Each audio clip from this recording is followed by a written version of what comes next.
Ladies and gentlemen, welcome back to our final week of Open League. This is Stoney with my boy Q, and we are about to see which teams make their way into Apac South Pro League. Right here, right now, 6 games left, Q. It all comes down to this. It all comes down to this. We've had 3 weeks of qualifiers. We've qualified 3 teams, and today we get to qualify 5 teams. So a whole heck of a lot of fun. I feel like depending on how this qualifier 4 plays out, we have a pretty good idea of who's going through on those collective points. But hey, still anything can happen as far as today. It can. I mean, there's a lot of teams that have made it through that haven't had good weeks. And we'll go and have a look anyways at the teams that are here today, Q. And we can see the 20 teams here. We've got a Ram inside the week, Team Easy Flash, Los Locos. These are the 4 that we think are going to cement their spot in Pro League as well. Then you have teams like Meraki, who are 900 to 800 points away from that top 5 position to make their spot into Pro League, Q. But you also see teams like XD, Smile W. We have Bodacious. There's a lot of teams that haven't had the best weekends, but they are here now in their final week to make, hopefully their mark in here as well.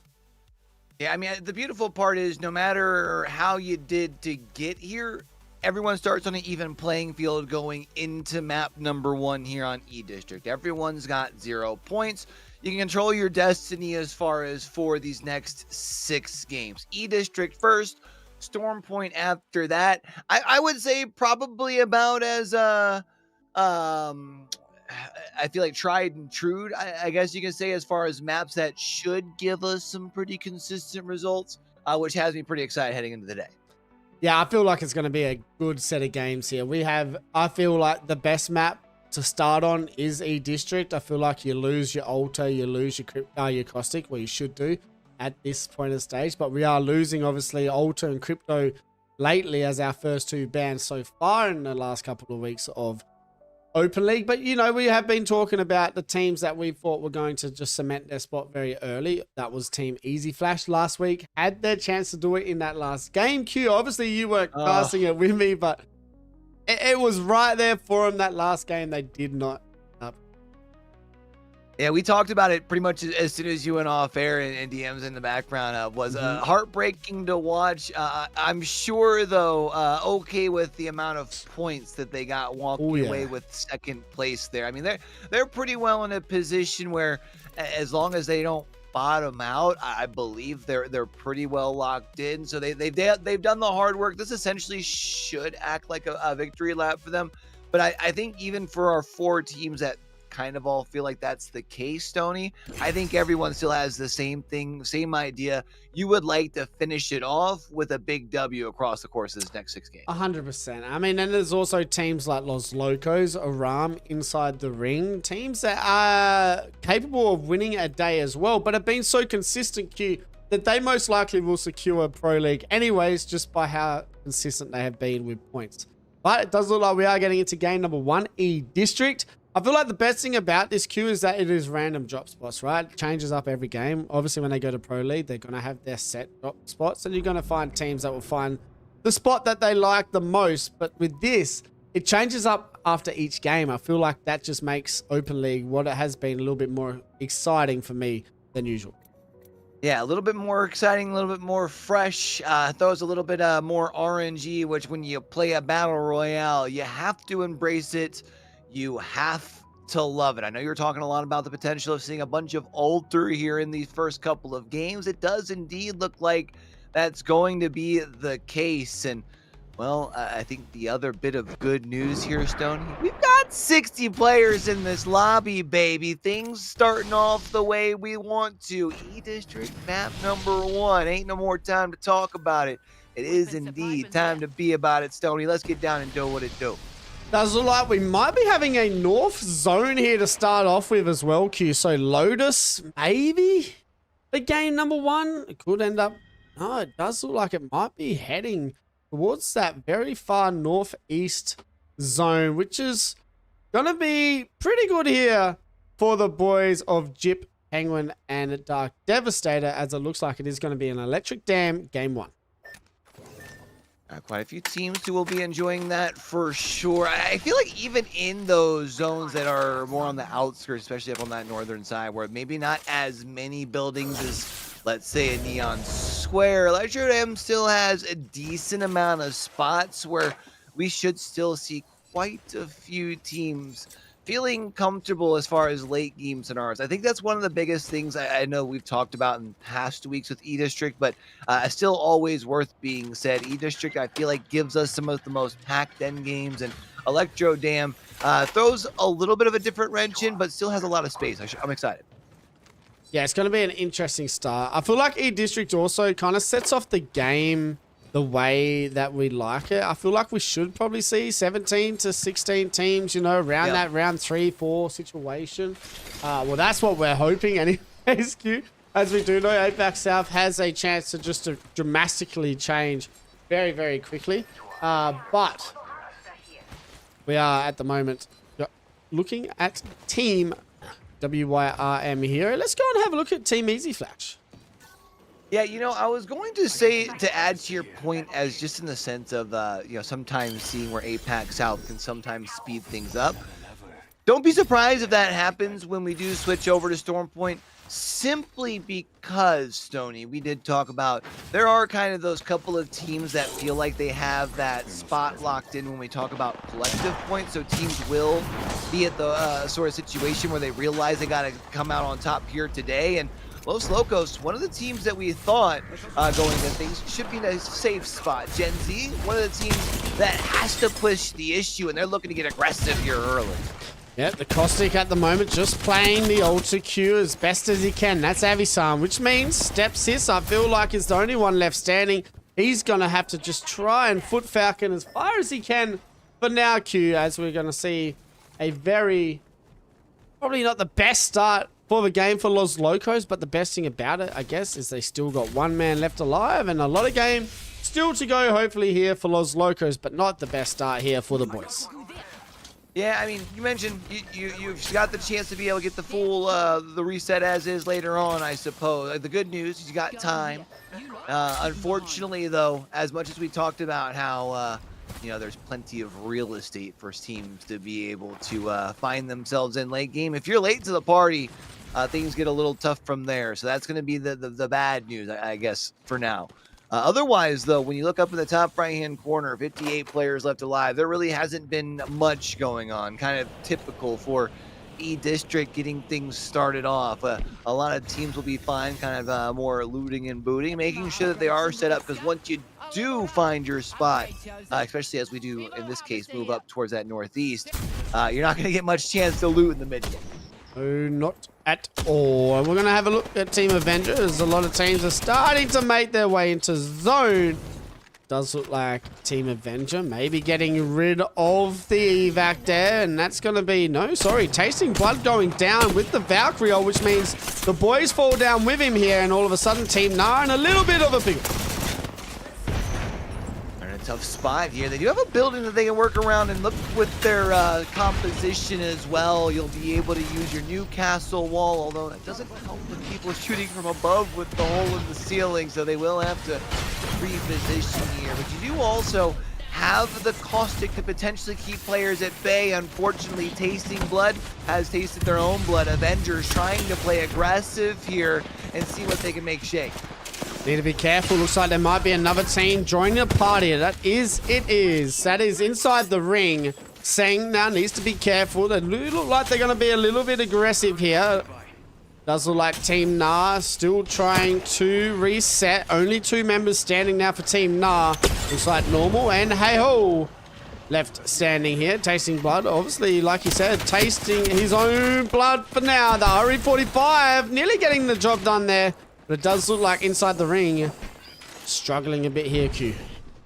Yeah, it turns things into a 2v2 here with Na, and inside the ring, I think will push away and keep Na basically here on their own in their building. They've done a good job of being able to hold off not just one, but 2 separate teams. But as we both pointed out, Tasting Blood is down and out. The good news is they do have the ability to get them back into play. You have to deliver them to a beacon at some point. That does mean, though, you have to make sure you're staying on your feet inside the ring, along with other teams in the area, though, looking to be aggressive.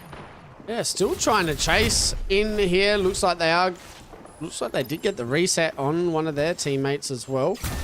Team Avenger looks like they got the full reset here also. So all of a sudden, Team Nah, they're the only team down to a solo, and it's going to be Normal, who's going to try and get a quick reset here on Tasting Blood, which will make it very interesting. They don't get the Caustic back in, but so far, not looking so good for Team Nah. We go back to zone, though. It is Hero sitting on the height, trying to hold it down at the moment. Q with Never to Change, very close by as well. Tough part for Never to Change, though, sitting on the low ground. They won't really have many points to be able to poke out and continue to upgrade their Evo. You'll see sitting on the triple blue. We'll have to see how they're going to be able to hold off. HKR, high kill ratio. You're in a tough spot as you've got a couple Qs being sent your way from Maggie that are going to at least push you to the opposite wall. It doesn't look like anyone's going to actually be... Oh, no, I was going to say push through that Ultra Q, eventually getting pushed through, though, and high kill ratio in a tough spot here. Ooh, tough team as well, Q, Aram. That does look like they're going to be a little bit careful with that situation. Yo After's going to get a bat off. They are pretty split. They do take back that altar portal, and they will now get a chance to reset. Round 2, 50 seconds away from closing. Q. Not one single team eliminated just yet.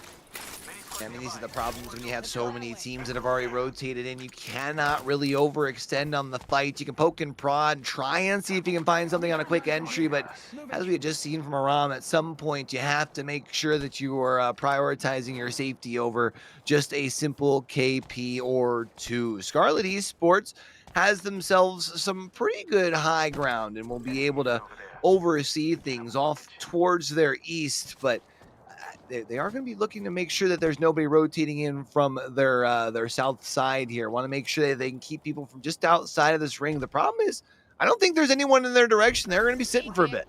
Yeah, they should be okay for now. It does look like a lot of people are still trying to figure out exactly where they want to move in. All of a sudden, Team Goat getting a down here on Bergie Aim, and that looks like Forever 21 down to a duo here, Q. We may see our first team getting eliminated here at the moment. But for now, Kobayashi needs to be a little bit careful. It does look like they are going to try and reset at the backside here as Team Goat still being aggressive on the front side.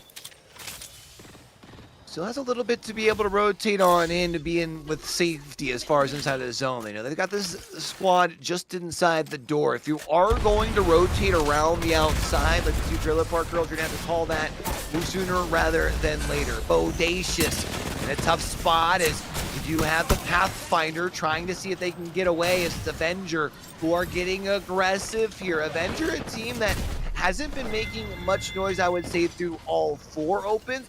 But Avengers have been looking solid here today. I believe they led their semifinal lobby, if I'm not mistaken.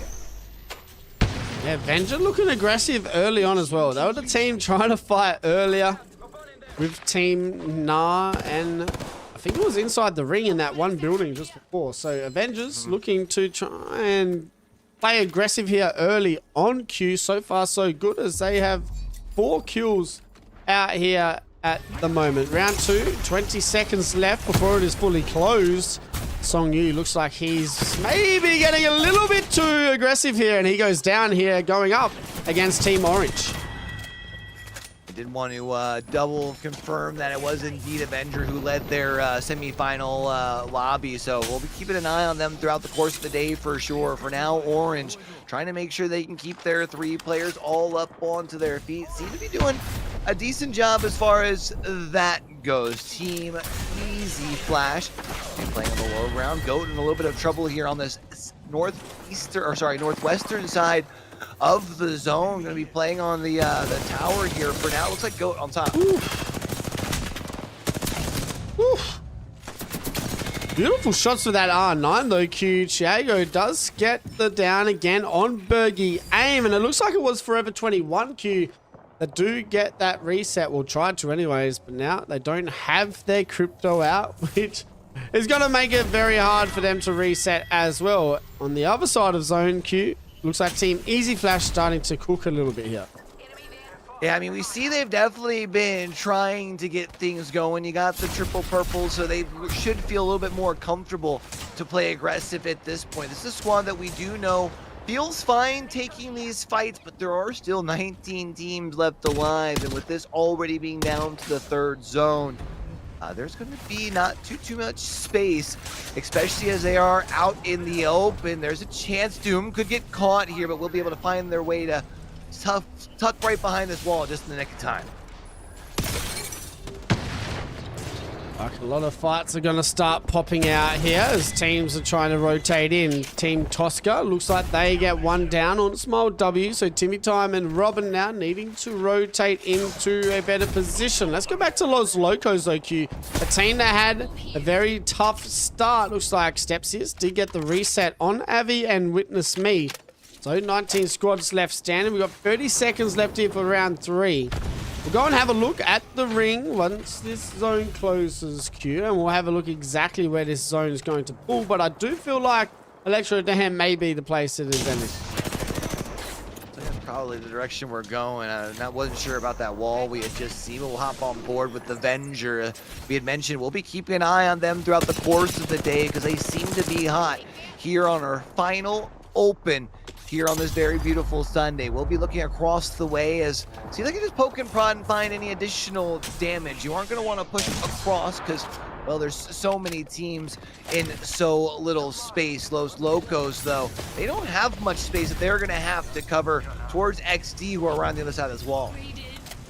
16 squads still standing. We'll go and have a look at the map and look at the teams on the outskirts as well, Q. So we'll go and have a look at Team Los Locos because it looks like they only have one team to worry about on this south side. If they can clean it here, Team Orange is the team that they need to clean. They might have a free rotate in. It does look like maybe they're going to change their priorities and maybe rotating to zone is that priority. Yeah, I mean, you only have 50 seconds on your rotate in, and we did see on the map that they are one of the few teams that have those super long rotates. So definitely understand them wanting to prioritize getting the boots on the ground, but does mean that to watch their 6. Meanwhile, for teams that are already in the zone, teams like high kill ratio, they can look and really try and prioritize at this point, trying to pick up some KP, because this is where you can really start trying to separate yourself from the rest of the field before you get into the late game. High kill ratio, Linky trying to play aggressive, and Pinkie Pie is out of here. Pinkie Pie getting eliminated. HKR now holding it down inside zone. We're going to have a look at small W. Still on the south side of zone as well. They need to get their rotate on at the moment. We'll go and have a look inside the ring, who are finally trying to make their way inside the ring queue, but they look like they're trying to be aggressive here as well. Onto Team Avenger. Some good opening damage, but they are going to have to try and make sure that they end things quickly here as far as this fight. All healthy, so you don't have to reset as long as you can find a way to get yourself a little bit of cover. Maybe able to play on the kind of underside of this passage. The problem, though, is this ring will be on your 6 here in just a moment. Now with the altar gone, your rotations will be a little tougher. This zone knocks as well. This is a risky revive. Let's see if it pays off for him. It won't pay off for N. Sang now needs to make his way in. He gets in just in time. So the southeast part of zone looks like it is theirs for now. We have Team Easy Flash still alive as well. We have Luke Kennard from Tosca. It's the game winner today. All of a sudden, he's in an Apac South lobby. Small W to team underneath as well. They're going to try and alter Q. And not going to get the job done, though, as HKR looking pretty good here, Q, with round 5, 50 seconds away from closing. Yeah, they got themselves a pretty good fortified position underneath here. You've got some canisters you can play around as well. They've got a team that are right across the way that they're looking at here, too. You do have the ability to be able to loot those couple of boxes, make sure that you're good for this final zone. It's Los Locos that they're putting pressure on right across the way, and I'm not sure who it is that's trying to call their teammates on in, but Los Locos have tried to call for it. The only problem is they took a peek over the gate, and they're still getting shot at here by HKR. Los Locos now needing to be careful. We'll go and have a look as it looks like Team Orange trying to make their way into zone. They get a reset if you don't mind. I'll be pretty happy with that. And it does look like now, obviously, the wall coming out, never to change. It's not going to keep them alive for now. Team Nah, they have their hands full as well as Team Meraki rotate in. Meraki still have quite a bit of a challenge here though. Stuck on the stairs, trying to keep themselves alive. Nah, out in the 10 spot. The zone will eventually cause Meraki to have to push out. The Ultra Q will help them get their boots onto the ground, but now they're going to have to use the little bit of built-in cover within the environment. There isn't much here as they're also being chased as well. 2 players on blue make them a very susceptible target to be taken down. Scarlet Esports trying to finish things off here. Scarlet Esports now, Hero trying to stay alive as a solo. They're going to get eliminated. Scarlet Esports starting to cook a little bit here. Does go through to Ultra Q. This looks like Meraki rotating in, cleaning up Scarlet Esports. All of a sudden now we have 6 squads left. Inside the ring, UV, Los Locos, Meraki, Orange, and XD here for our game 1 of week number 4 for our Apac South Open League. And at the moment, we have a lot of cryptos giving us some drone work. I love the extra POVs. I also really like where Meraki's at, just in the simple fact that they kind of get to play out of sight, out of mind, as the rest of the lobby will continue to dwindle itself down. Orange picking up a couple of more KP, taking out Easy Flash and company, and now playing a little bit more aggressive with the Krabby Patty with a quick scope in hand, and Bruno Fernandez going absolutely crazy, stepping through with the alternator, and Orange trying to wrap things up. Swark now does have this altar. He can try and drag him through as well, which is going to be crazy, but don't mind that. He's going to get kidnapped. Los Locos all standing up. Now, Q, Los Locos won game number 1 in the semis. 19 kills they won their game number 1. Can they get a back-to-back game 1 win here as well in the finals lobby? It comes down to this fight. If they can clean this northern side of zone, they may be able to hold it down, but they have a lot of teams looking their way at the moment. Yeah, the problem is on the other side of this rock here is Orange, Bruno Fernandez by themselves, but we just saw them going absolutely crazy. They will be in a 1v3 here, will be the problem. And one of those 3 is a Newcastle, which makes this position even tougher to be able to take. And Orange will eventually fall out. Silly Steps gets trying to take the high ground here, as it's now the final fight. Witness Me does have a full bit of shield, as now Avasan will be put back up on their feet as well. Nice Newcastle wall coming out, but it is inside the ring on the height. They're going to drop down. They're going to move in. They're going to take the victory here inside the ring. Get game number 1 job done. Los Locos trying to get their 2nd win in a game 1 today, but just not good enough as inside the ring take game number 1.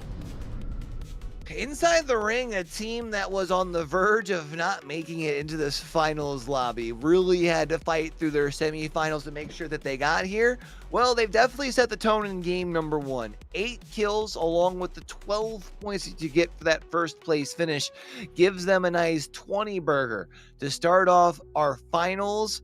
Our final open finals lobby here in open number 4. Los Locos, though, still popping off and keeping up in their own right. 9 kills to go along with their 9 placement points. Orange, 14 points. XD and Meraki round out the top 5. And have a look at the series overall, and it is going to be inside the ring with a 20-point game 1. Los Locos sitting 2nd, Orange 3rd, UB 4th, and XD rounding out top 5 here after game number 1. We'll go and have a look at which legend is getting banned first, and it was pretty close. 1 more altar compared to the crypto, which means we are going to see exactly what we thought was going to happen. Altar getting banned game number 1. I think we have a pretty good understanding of which legend's getting banned game number 2.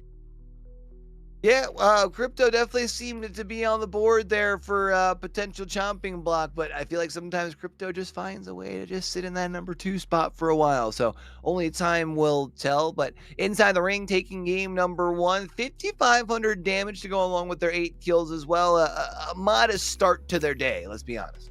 Yeah, great start to the boys. As we know, inside the ring, a very, very good team. I feel like we've talked about them a fair bit throughout the 4 weeks, Q, and they're a team that have been pretty up and down so far, but today, starting off the day in the right way. We'll go and have a look at our top 5 kill getters in that game, and Navi-san for Los Locos looks like he was cooking a little bit there with 6, Sang with 5, X-Bolt with 5, Q with 4, and the legend down the bottom with 3. Our top 5 damage getters though, Q, I feel like we might see Avisan near the top as well.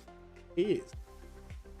Yeah, we also saw Sang doing a pretty good job of holding it down with the 2700 at the top, and Evil Penguin and Doom to round out your top 5 gunnies. Of course, it is only game number 1. Plenty of time for our other, 55 players in the lobby to be able to put themselves onto this list as we do continue moving forward. But already done and dusted. 1 map down, Stony, 5 more to go.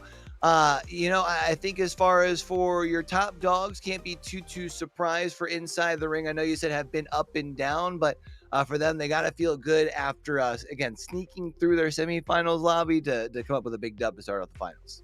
Yeah, and you look at the top 5 teams that were left alive in that game, Q, all the big hitters, right? Inside the ring, Team Yubi, Los Locos. You had Team Orange, who have Jackie 1 playing for him, by the way, a absolute freak at the game. So good at the game. He is in a open league lobby. So, the top 5 teams that we had in that end game were the teams that are the big dogs, and they deserve to be in that final stages. A team that I want to talk about though, Meraki. Meraki very up and down the last 2 days, but they always seem to just get together at the right time. Same as XD. XD with adding in Trixinity. He's made his way into that. There's Yukoi and Mido and Trix. Look okay in game number 1 here, as well as it looks like Trix is on the crypto duty. So, I mean, you can only do what you're told to do at that stage. But so far, so good for a lot of these teams here in Apac South. Yeah, I think we saw a lot of teams that, especially that we were kind of expecting to come out and cook in game number 1, get to their business, which again makes me kind of look more towards Storm Point, not to get too far ahead of ourselves. But if our top of our scoreboard looks a lot like what we've seen in the first 3 weeks, don't be surprised if we see some of those teams, even teams like a Meraki, like you said, who have been somewhat consistent. If it looks like your top 4 teams are going to be within the top 12 of this lobby, they're going to have to rely on a win here today in order to get themselves a ticket to Pro League. When teams kind of get to the sense of, okay, now I got to turn on the burners, who knows what we're going to see here in Apac South. 100%. I feel like now that Alta's banned as well, we're going to see a lot of, once Alta and Crypto's banned, you're going to see a lot of Seer. When then obviously Seer comes out, teams feel a lot more aggressive and comfortable in doing what they do. So it kind of has still a recipe for disaster here, even though after game 1 it's still pretty good. But we still have 2 more games left here on E District. We are waiting for, I think, no one else really to get into the lobby before we get into this one. But chat, we want to appreciate you guys so much for being here throughout the 4 weeks with Open League here at Battlegrounds HQ. We do really appreciate you guys. We do have 2 lots of coin giveaways today, 2,150 coins to be exact. So all you have to do is !Apac South in chat for your chance to win some coins. We have a lot more stuff to be given away throughout the year. Not the last time you guys are going to be seeing us doing a stream this year, that's for sure. So make sure you guys keep supporting, hit that follow button, and show some love. We really do appreciate it. But it does look like you now. I can stop talking about that. We can get into game number 2 here on E District for our Open Leagues finals. E-District is, I think, the one map I have been enjoying seeing the most with the open format. We talked about it a little bit going into things, and the fact that while you do still have, obviously, the POI drops, there are no POI drafts. So you get the random drop spots. It kind of changes and flexes throughout the course of things. So even if you do like we sometimes do have on E-joystick, where we have zones that end in similar areas, doesn't always necessarily mean it's benefiting the same similar teams, as we do get ready to see what our our hero select here is going to be looking like for Legends going into map number 2. I know you're saying a lot of crypto. Do you feel like we're going to be seeing much else change here as far as game number 2? Not really. I feel like crypto is just so needed at the moment. The fact that you can get Evo harvesters, you can get your ring knowledge, there's so much util that you can have now with crypto. You can move into zone 2 or, you know, halfway through zone 1 with purple shields already, just with crypto alone. So I think crypto's too strong at the moment to not have picked so early on. But it's going to make it very interesting here anyways, as we see exactly where this zone is going to pull for our second game of the day. And we might be heading maybe towards the eastern side of zone or energy bank here for game number 2. See, and even if this does like pull up towards Galleria, you'll notice most of those teams up in that quadrant of the map are none of the same teams that were up there in map number 1. So literally, I guess as I was talking about the glories of what we get, can kind of be shown here. Does look like, though, more potentially over towards Stadium, as we do get things moving. Going to be looking like we're heading east here, Stony. So don't be surprised. Kind of, again, here E District tends to be a little bit more of a slow burner here in these first couple of rings. Best thing about that, Q, is we can do what we do best. Talk shit. So that's all right. Try and take over the world. That is it. 20 squads left inside the ring here for game number 2. And this team we were talking about before Open League even started, Q. I mean, how good this team can be and the potential they have as well when they go back to Pro League is... the ceiling is as high as they want it to be. Yeah, I think if you would have told me heading into qualifiers, or opens, or whatever we're calling them, that by Open 4 inside the ring was still going to be playing, I would have been kind of surprised. This is a team, and granted, they have still shown a very strong sense of consistency over the course of the 4. Sitting right now, I believe it's in second place collective points-wise through what we've gone thus far. ARAM, the only team hitting it ahead of them, and they're only by like 100 points. So obviously pretty neck and neck with them. They're just a team that is consistently consistent, while I would say never like having the crazy pop-off. So they'll do good, but it's never like the, oh, we got to pay attention to them type pop-off, you know? Yeah, no, I agree. I feel like they're there, but they're not there, if it makes sense. Right. So, inside the ring, though, I feel like they don't really have zone knowledge at the moment, because if they did, Q, they wouldn't be moving as far into Energy Bank as they are. But that is okay. This is the team that had the best game in game number 1. We go to the team that nearly had the best game in game number 1. This is Los Locos looking to get their rotate on here, Q, because they are far on the western side as you most possibly can be on this zone, and especially when you've got to travel nearly the whole way east. Lucky that there is no fuel price costs in this game, because it's a pretty hefty bill.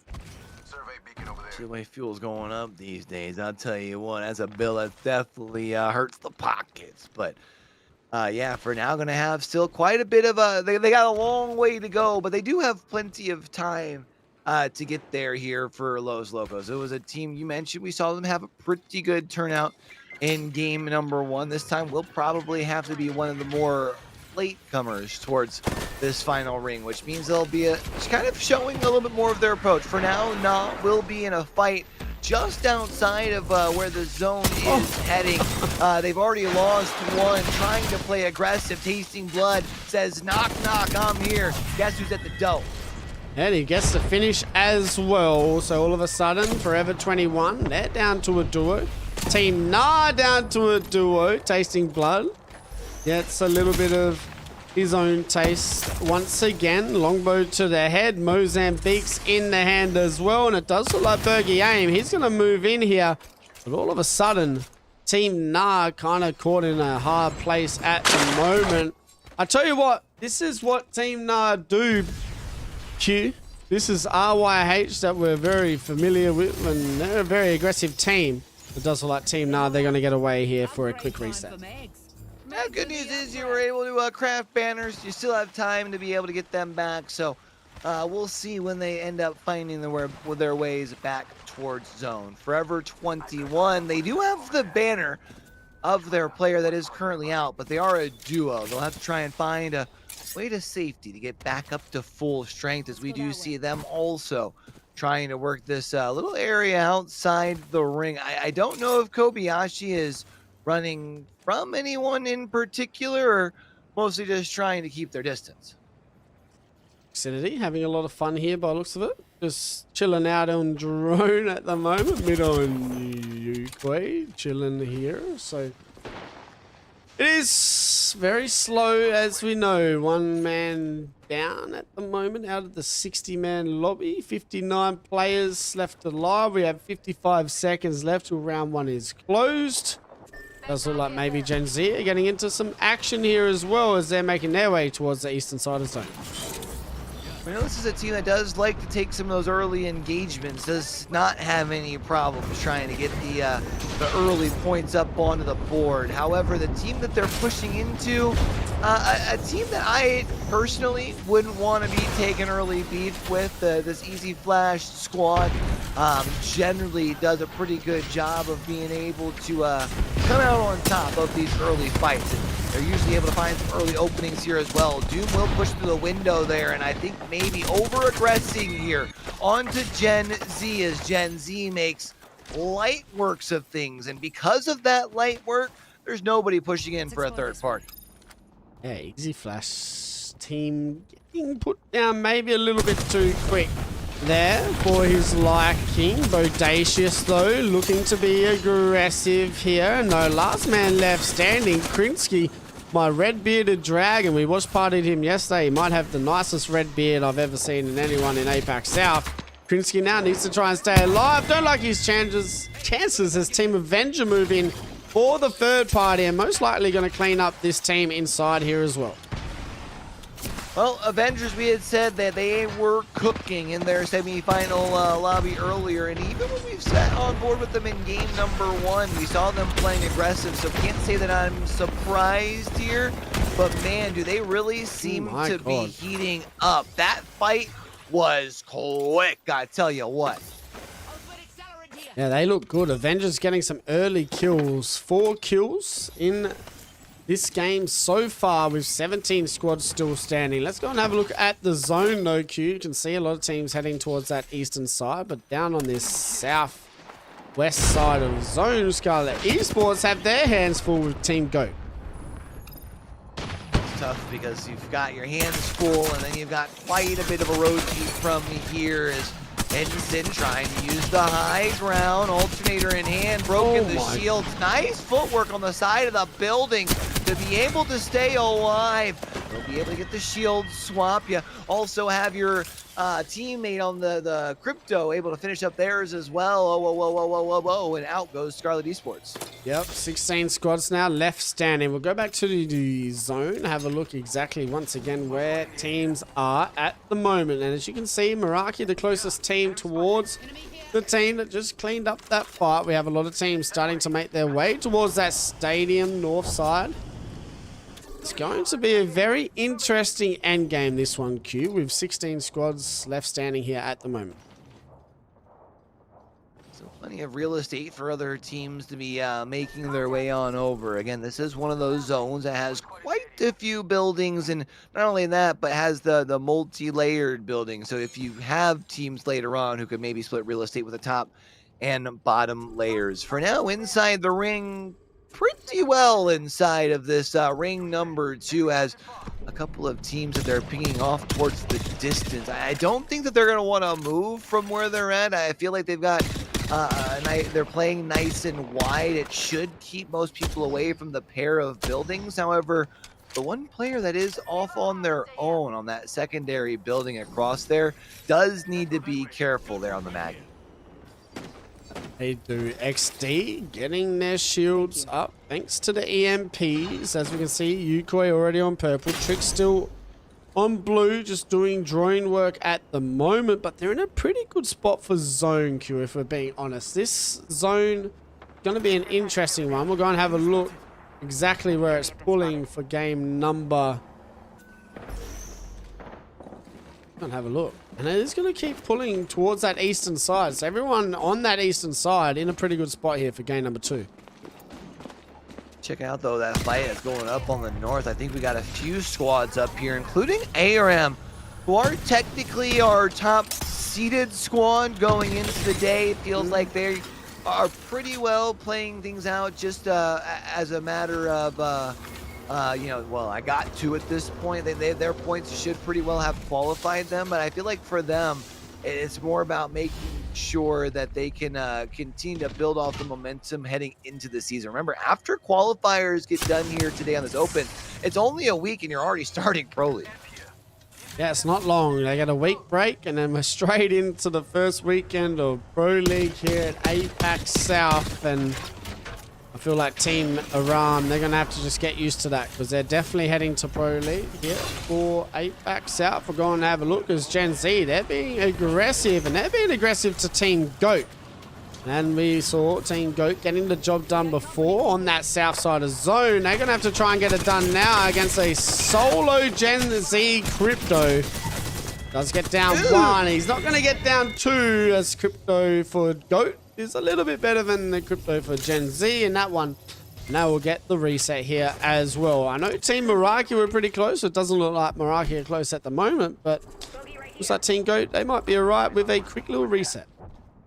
I think the closest team is actually the team that's on your screen now, Orange, but far enough away and out of mind that Orange isn't going to be pushing onto things. Meanwhile, inside the ring, trying to get a little bit aggressive. Oh, hold on a second, though. N will fall. It's Los Locos that's on the other side here. And Witness the last one left alive, able to find the shield swap, and I think trying to bait the res will instead push through with the R99, but the reload ends up coming too quick, and inside the ring will clean things up. Los Locos getting eliminated. He saw that when he did the Valkyrie Q that they were still rezzing. He could have maybe committed and got the kills as well. He tried maybe just going a little bit too late to go and do that after he had the knowledge, and now all of a sudden we're watching Team Aram, who are stuck on this northern side of zone Q. They will need to rotate in here as well, as there's only 20 seconds left, and this one hurts. This one does hurt, but the evac tower will make this rotate in. I was gonna say a little easier, but now all of a sudden they are in some trouble as Meraki has pulled up and are looking to try and play spoiler. Meraki, a team who probably needs to win on the day. Haven't really gotten moving just quite yet. Granted, it is only game number 2, but with it now reaching that midpoint here in game number 2, if they can get themselves a couple of KP here, that would be huge. Nah will be taken out, but inside the ring still lurking around as well. And the best thing for Meraki is that all the other teams that are on around that points that they are on are dead. But the team they want to most likely get rid of is this team right now, as they're still standing and looking pretty good at the moment. Team Orange, on the other hand, Bruno Fernandez, who styled on them before, trying to stay alive. But Team Orange not going to be able to get it done as Team Goat. 9 kills at the moment in a top 11 situation. Oh man, Goat really seem to be turning up here. The problem though is they will be one of the last ones to the party once they complete their rotate to the opposite side of stadium here, and I'm not sure how much real estate is going to be had for them to be able to move on into. Meanwhile, teams like inside the ring have already been able to lock down some of these buildings and are starting to fight for some more territory. High kill ratio. You do have one of your players who is sitting a little low. It's Meraki who's on the other side of the door, though, and Meraki could very well be down to lock in, down to where your Crypto here just by themselves. I don't like Meraki's chance here. Lockett needs to be careful. He does have drones. Does look like his drone did get destroyed. I do not like their chances though here because he's going to have to coexist with HKR above. And when you got a team like Inside the Ring that are just outside your building, coexisting is just not a thing that would be allowed in Apac South. And as I say that, HKR are going to go downstairs and get the job done as well. So Meraki eliminated at that 11th position. HKR now going to have to try and hold off the push from inside the ring.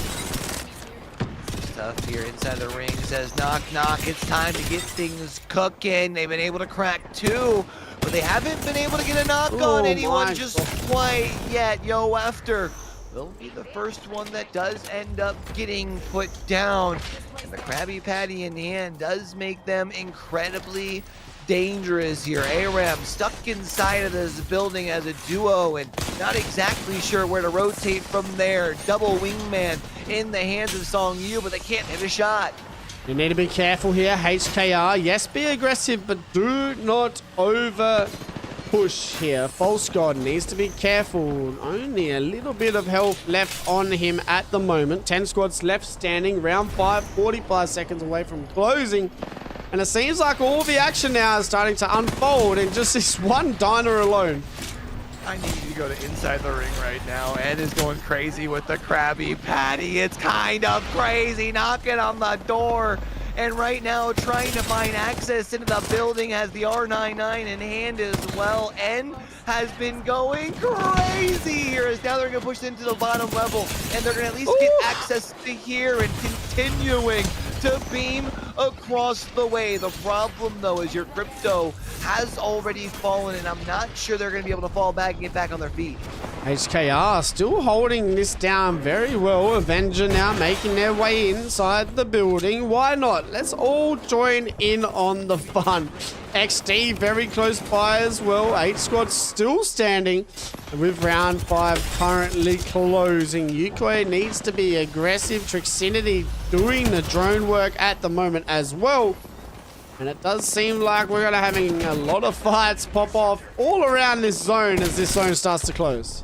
This is where things do get interesting here as Goat will fall as we're down into our final 7 squads. Smile W out as well. XD now trying to play aggressive and get a little bit of access onto the bottom floor of this building. They'll be able to at least get the first knock as Yukoi looking to clean things up, able to finish off here on the Metro. But now the question becomes, where do you try and rotate on in? You have to figure there's somebody next door, but it sounds like, at least for now, off in the distance, XD is going to be able to have some time and be able to at least take to the high ground.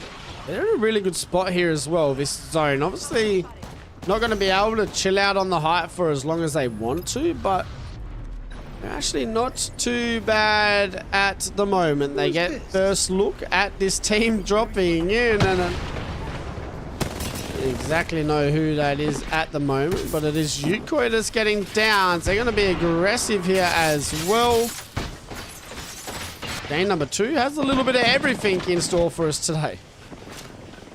Getting spicy here at the end game as XD still trying to work around the multiple layers to this building. Now Pinkie Pie, last one left alive. Fanry has the double Mozambiques trying to make a play, has the knockdown to be able to play around only for a moment. Now we'll be able to find a knock onto one, but the canisters make this even more of a difficult situation. Nades being sent their way and will eventually be knocked out in 6th. All of a sudden, Team XD needing to reset. Trix doesn't have drone, so this rotate in is going to hurt. Yukoi looking to try and find a place to play. We'll get the portal out just in time, hoping for a reset. LP Warrior, here's the res come off. Is he going to swing this? Doesn't look like he will. Tosca with Luke Kennard. 5 squads still standing. This is where it all matters right now with the final teams left alive. Everyone here kind of taking control in these 2 buildings that are side by side. Inside the ring, though, will look to push down onto the bottom floor behind their crypto, who has at least been able to push away the one lone player who was trying to push their way on in. XD huddled in a corner, trying to make sure that they can they can get themselves reset here. But AQ will put a little bit of additional pressure inside the ring. Will eventually need to move, and they've got themselves full health to make a play here. Let the fun begin. Inside the ring now, need to rotate in. They know XD is sitting there. They're going to move in, clean this up. Caustic Gas hurts though, get out of it. Why not? Seng swing that corner with the R9. It is the last one left standing for his crew. I feel like there's just solos left standing here at the moment, Q. And it's which solo is the best to get the win. And Team Tosca will take game number 2 here for our Apac South Finals, week number 4. That was wild just because when this end circle plays out, there's really no cover. So while normally you have like a very concise fight for second, you mentioned it was like a 1v1v1, and it was Tosca that does come out on top. Worth noting, 6 kills to go with it as well, so 18 points. Not a bad win, but I do feel like for a team like Tosca, who realistically needs a win for the day, when you are going to come out on top, you'd prefer to be able to get more towards those double digits in kills, kind of in the way that we saw Inside the Ring do, still being able to get another 20 plus point game, despite the fact that they didn't get a win.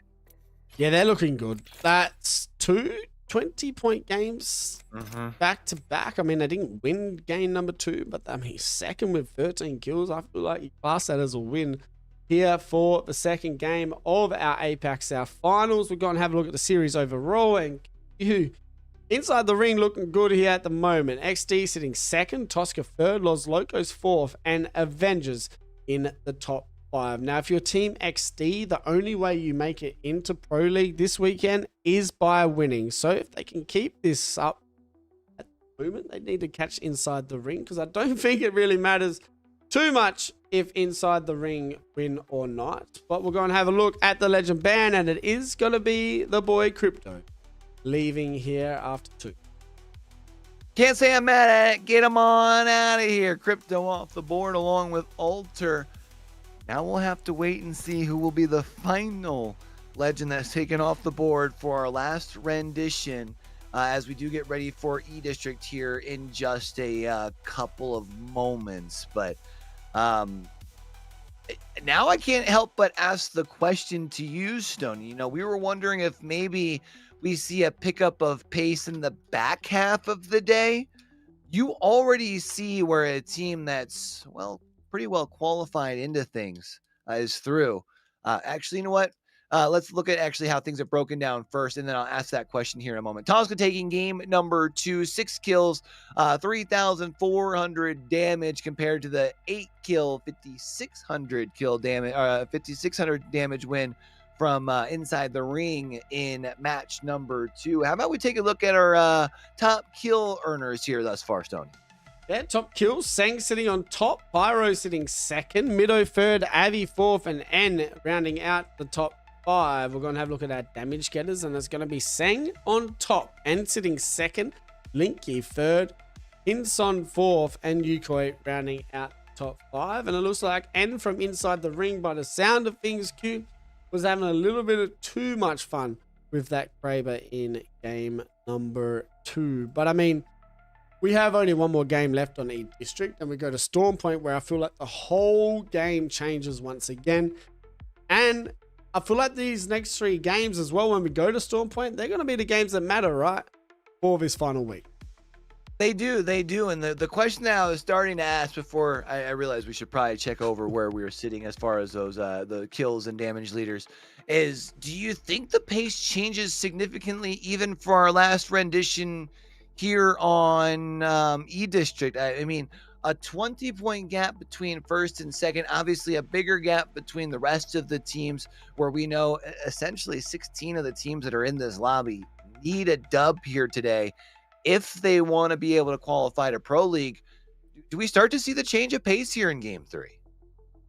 I feel like we're going to see the same pace from the teams that are bringing pace. You know, you got the Avengers team that's just full sending everything. You got Team Na that aren't afraid to fight as well. Team Aram, I feel like they're trying to get in the right spots, but seem to be in the spots that teams are in when they're fighting. So I feel like you're going to have your 5 to 6 teams that are still aggressive. I don't think much is going to change on the district side of things. What I am hoping does not happen is that Inside Ring get another 25-point game, and then all of a sudden the gap in between the rest of the lobby is 30 to 40 points.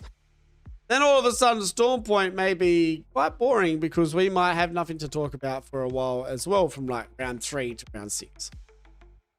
Definitely, I feel like Inside the Ring really hold a lot of the cards in their hands. And again, a team that I had said even in that first game, if you had told me week number 4 of Opens that they were still going through this process of having to qualify, I would have been quite surprised. But seemingly in week 4, I guess 4 is the magic number for them, because as much as maybe squeaked through their semifinals when it matters the most here in their finals, they've just seemed to be on their P's and Q's, really just seem like they've got hot when it matters the most. Yeah, they have. And I mean, I feel really sad for Easy Flash. Now, I know that they're most likely going to make Pro League off points. That's a team as well that you go, oh man, they should have played. They most likely should have won last week. And, you know, you're saying, oh, why is Easy Flash in the league? There's a lot of names that are in these lobbies that most likely could be deserving a spot in Pro League. But the teams that we're talking about just haven't really been able to win that. So being able to show up week after week and being consistent enough to make finals is what's going to cement making. But we have one more game here on a district queue. It looks like we're only 10 seconds away from getting into the lobby. Is there a legend that you feel like is going to get banned this game that hasn't been picked as much in the games?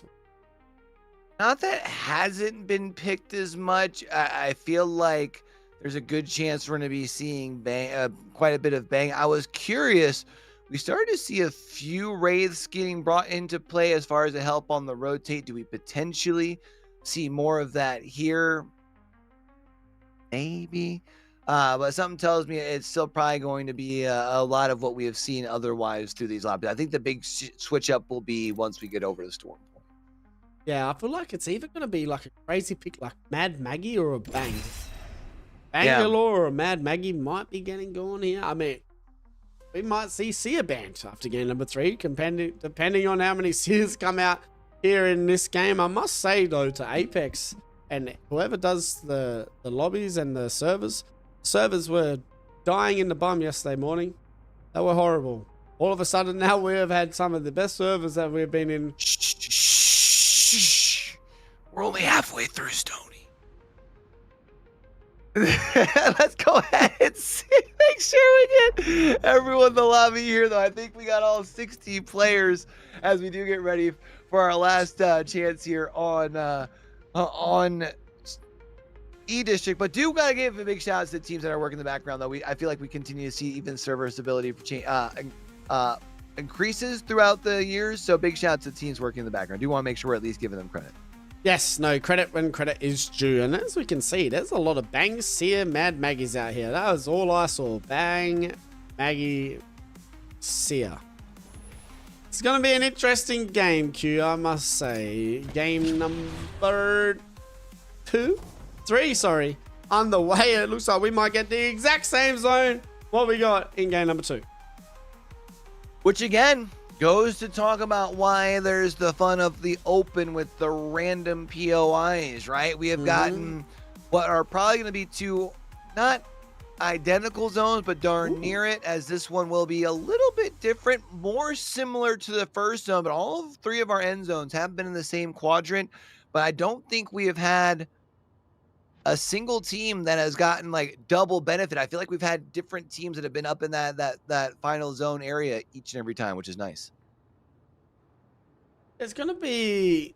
This one's an interesting one. I feel like it might pull more east. Paired like to where orange is, but...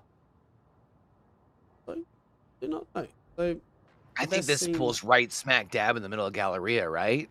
It could also pull towards Electro Dam as well. Oh, the like northern side. True, yeah. We'll wait and see, but at the moment we're going to go and watch a Hero Boys as they're moving in on Team Scarlet. And I mean, it looks like the aggressive gameplay is already starting with Sia now in the meta. I need a hero. Yeah, Scarlet going to be playing to try and keep themselves standing here. I think this is our first fight that we do get to witness in map number 3, but is this going to be the first elimination is the question. Hero able to get back to their full 3, but all 6 players are involved in this fight currently, sitting on the white jerseys, so not too much shield to their name, as Charlotte Esports will be able to find the first knock as the Maggie here putting in work with the alternator. Oh, it needs to be careful though. Hops and the boys needs to move in. There's only one man left alive on the roof. And the Spikes, they cover the whole roof, by the way, as well. Hero going to be the first team eliminated here. And is there a third party coming in? No, there is not. But feel like there might be some fights happening all around the place here at the moment, and it looks like there is teams trying to fight here at Stadium. Forever 21 and Small W. Well, I think we got our question about if the pace was going to be any different. It seems like it's at least picking up a little bit, and I think part of that is some of these teams wanting to at least get some points under their belts here early. We'll have to see if that continues to be how things play through the mid game, but for now, both Forever 21 and Smile W taking a little slower of an approach on this fight here just north of Stadium, and understandably so, right? This is your last chance on E-District. If you fall out here, who knows what the top of the leaderboard is going to look like, so you want to make sure you're giving yourself your best chances. You don't want to go out 19. So like inside the ring as well, I'm looking at my little special tool I have. They're down to a solo. So points are going to change. They're going to change now. Small W, they get eliminated. Let's go and have a look though. Inside the ring have also been eliminated. So inside the ring, they're out of here. It looks like also one team that's in some trouble. That's going to be Meraki, and Swarkster might have to just get out of here as Team Yubi make their way in and try and clean up Meraki's bank. I feel like every time we talk about this Team Yubi, about how they've kind of, I don't want to say underperformed, because they have still been performing, right? It's just surprising to see them this late in the open run.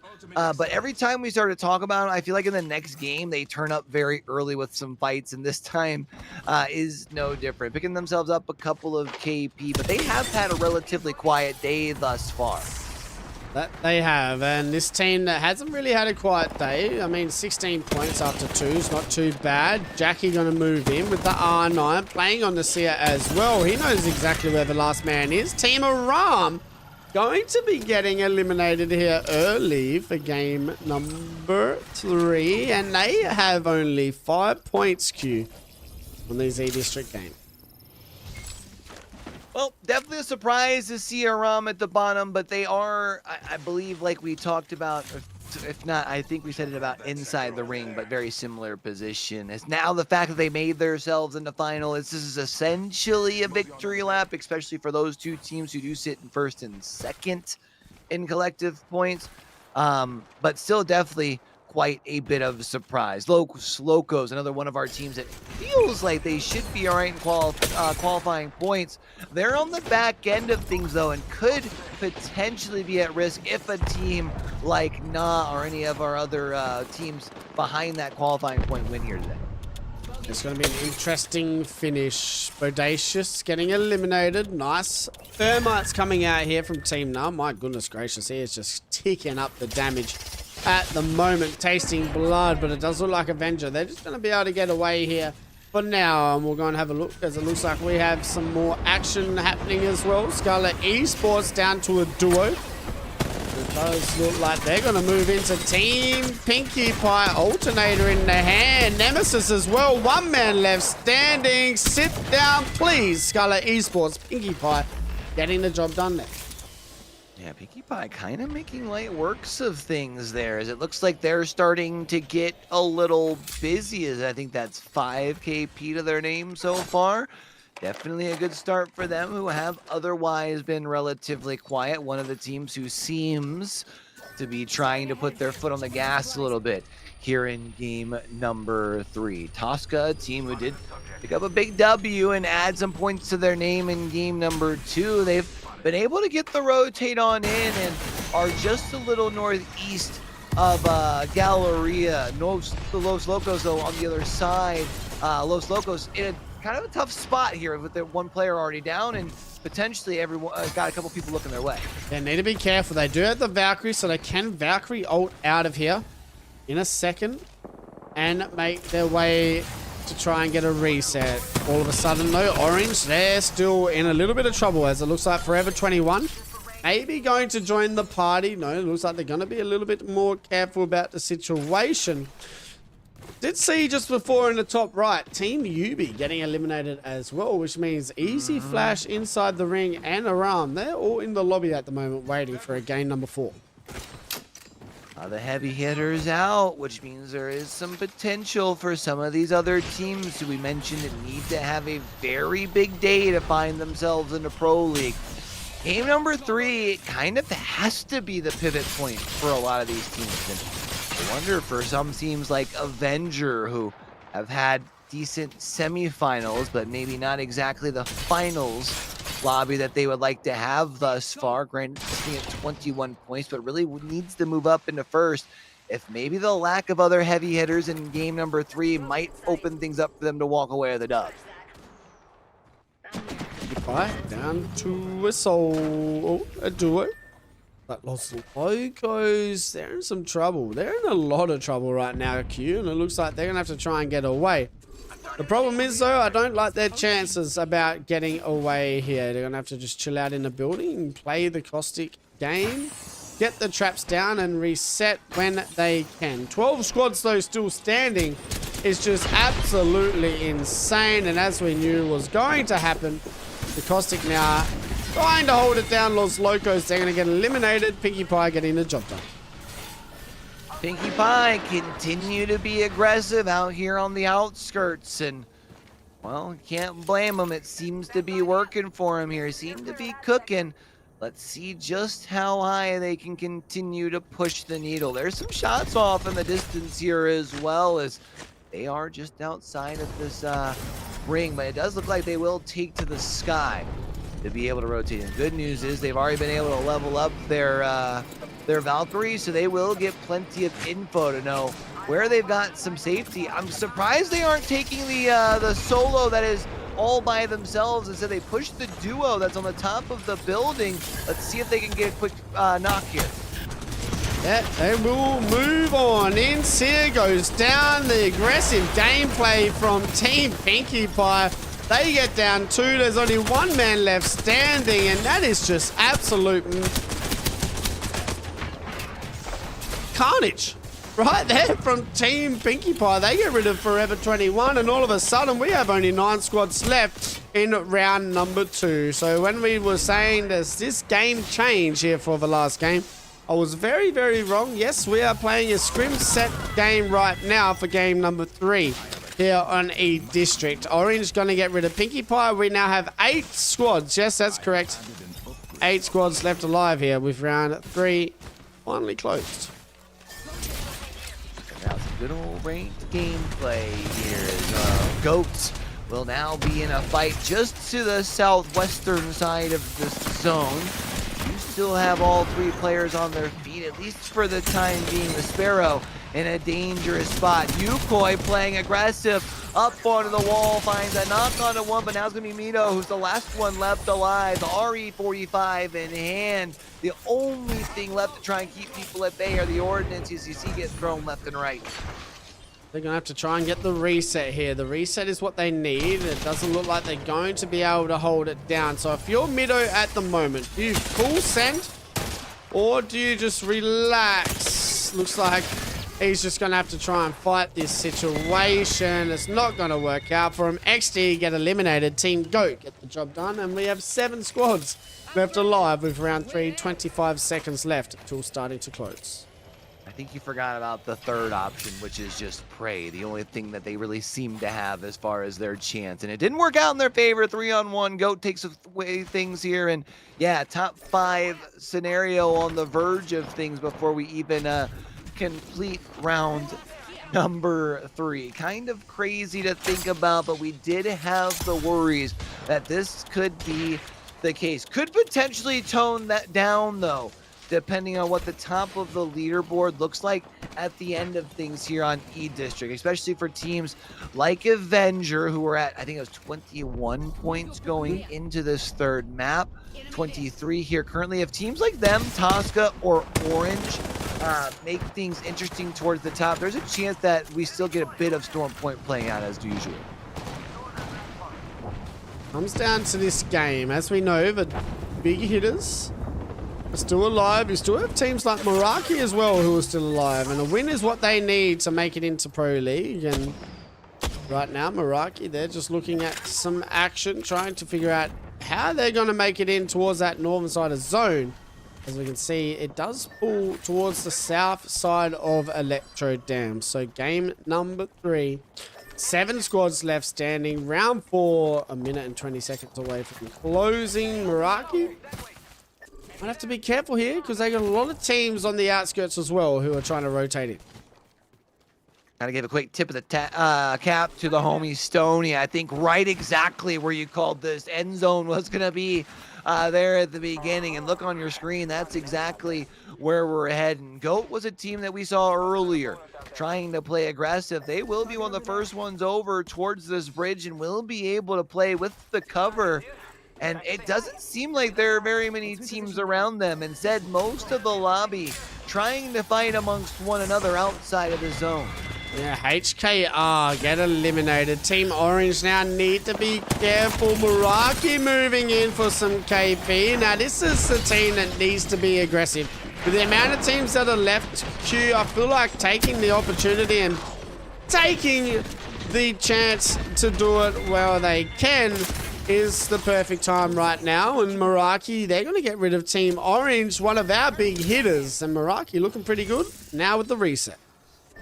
Orange, I believe we're in 3rd and will be taken out here as far as for now. Avengers have been locking down this building that they're currently in, but they are going to need to move. The problem being, I do believe they've got someone pretty well right next door. And not only next door, but I do believe technically on the high ground from them. And that is Tosca, who's on your screens now. So your 4th and 5th place teams currently in this lobby, both just outside of this zone. It feels like they should be able to find their way in without needing to fight one another.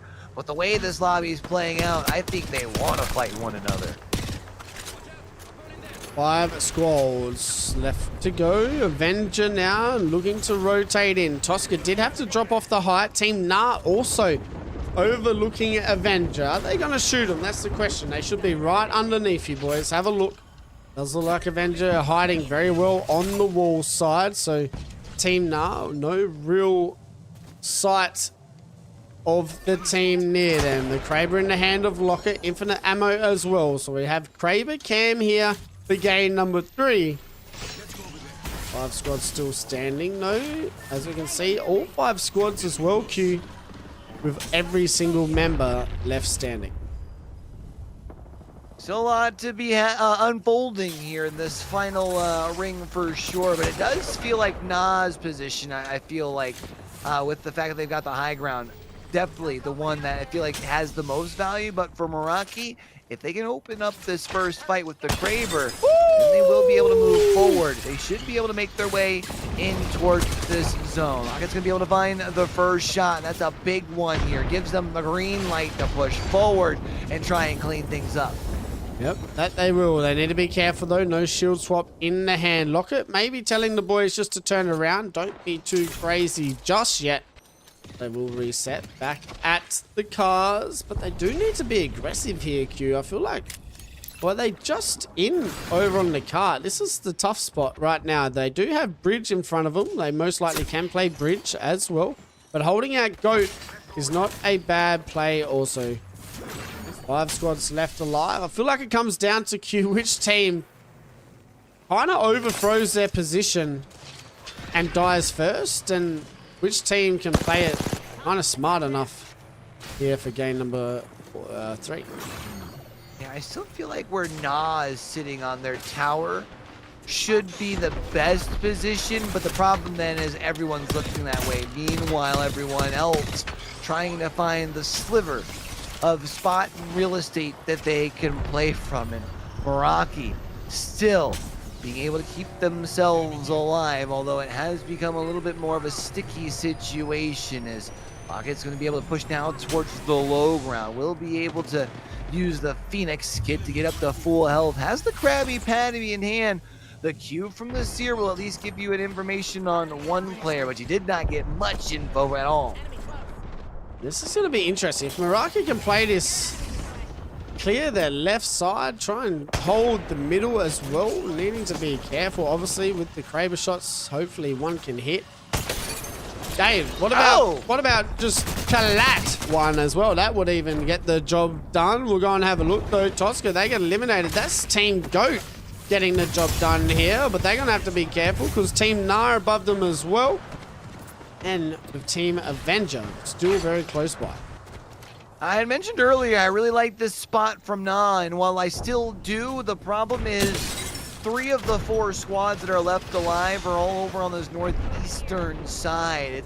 It's now actually another fight being taken across the way from Na. It's an interesting fight to be had. I think it's going to be 3 teams that are all full settings as Meraki, Goat, and now I believe that's Na who is moving in for the 3rd party here as well, which I believe should actually just, no, they're pushing the opposite way. Wait, hold on a second. This could be a Meraki win. If Meraki gets a height now, stop playing around, get to height, move on in. They're taking too long to just get in a really good spot. Obviously going to full reset and just hope for the 3v3 victory. That Valkyrie dropping down. The Caustic as well, a little bit lost. Meraki with the entry damage, 2 down, 1 man left standing. Meraki looking for a game 3 victory, and this is what they need for finals week number 4 to make their way into Pro League or Split 1.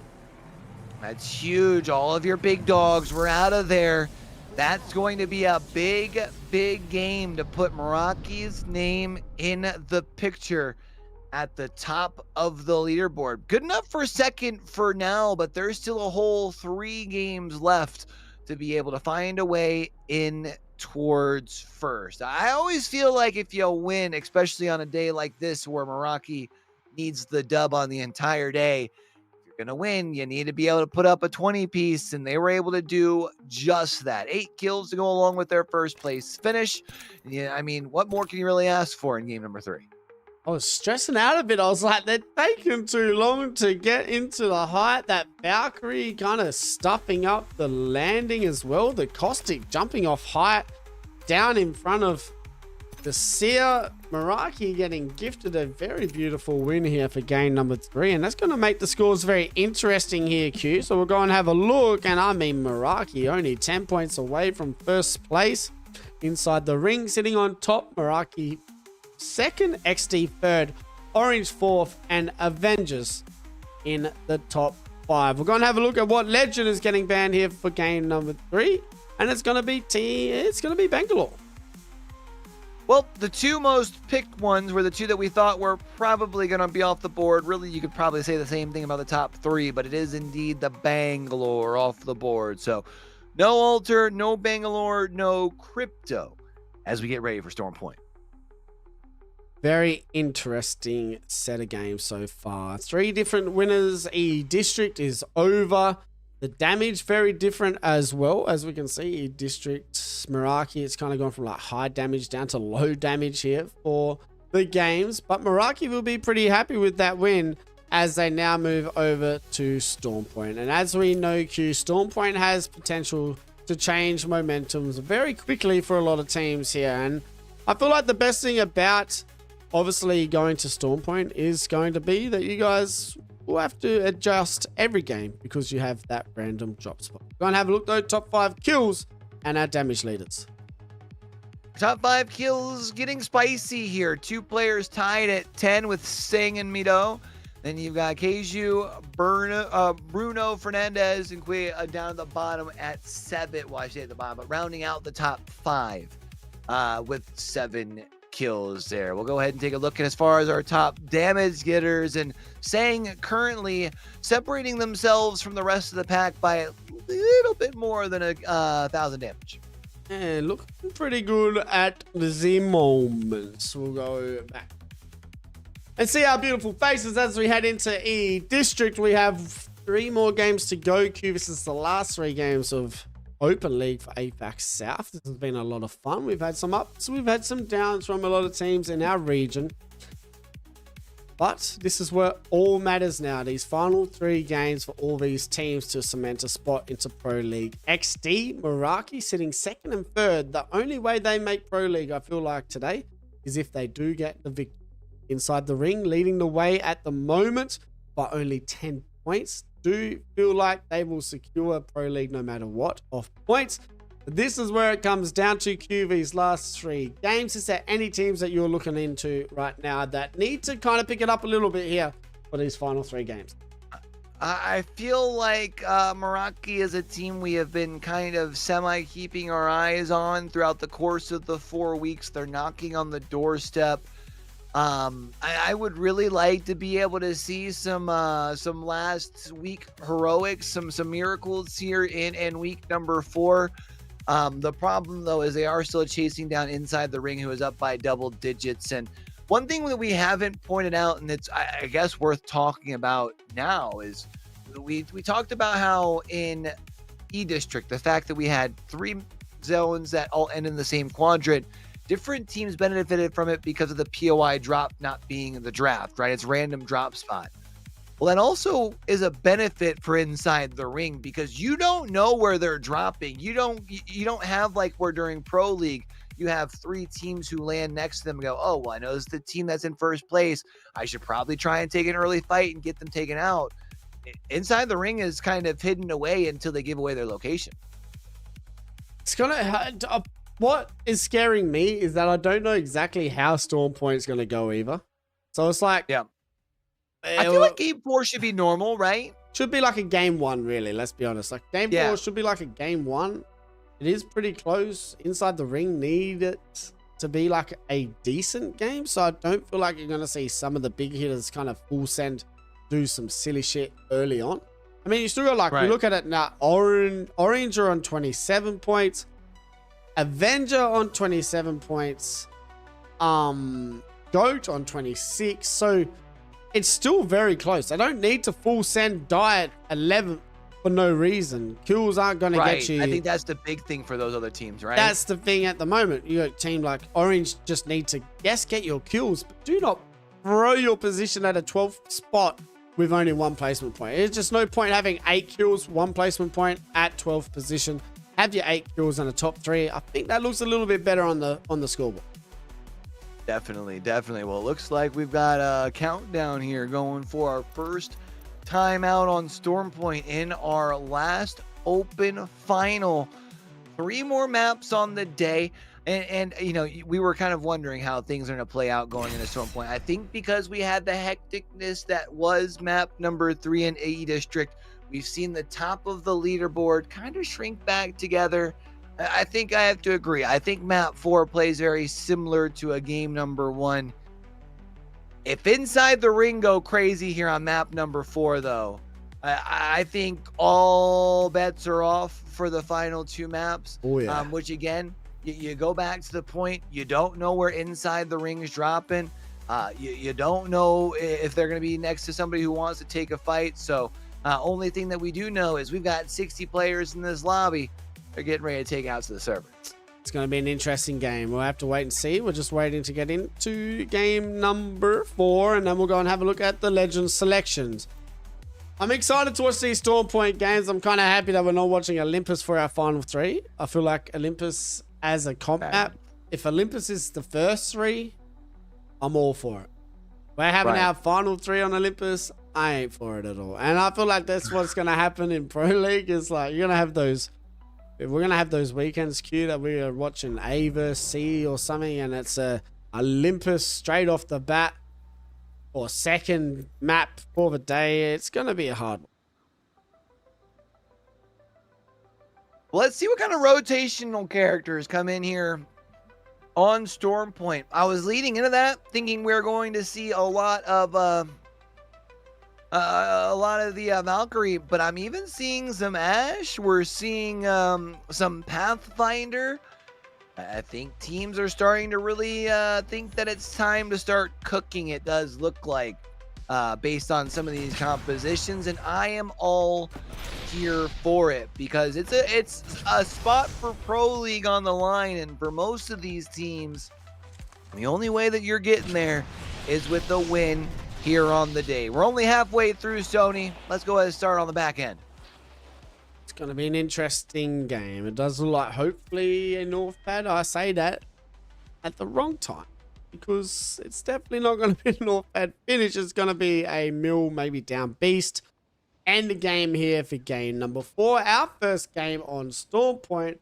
And I tell you what, I don't mind this at all for our first game here on Storm Point for our final week of ALGS Open League in Apac South. And you are here with Q and Stoney. We do appreciate you guys so much stopping by always to show and love, show the support and love Battleground and Apac South. We really do appreciate it. And as you guys know, there is some coins to give away after the stream today. So if you guys stick around, exclamation point, Mark, sorry, Apac South, you go into the draw to win some Apex coins. Yesterday, Q, we did a little bit of what did I do yesterday on stream? I think I did a marble race to finish stream. It was a lot of fun. Something different Apac South. I love marbles on stream. It is one of the most fun little quirky games. You can't control anything, but I'll tell you what, I'll yell at my monitor if I think it's going to help my marble get across the finish line a little bit. I found one of the coolest songs yesterday too. This marble song, bro. I was vibing the hell out. But Team Aram here, they're down to a duo already, Q. That team, like we talked about earlier, they only have 5 points after the first 3 games. And we're going to go and have a look at Los Locos, because Los Locos, they need to get it going as well. They're very close to the top of the leaderboard. They're only on 23 points, Q. They don't need to be too crazy, but they do look like they're being aggressive here early on Scarlet Esports.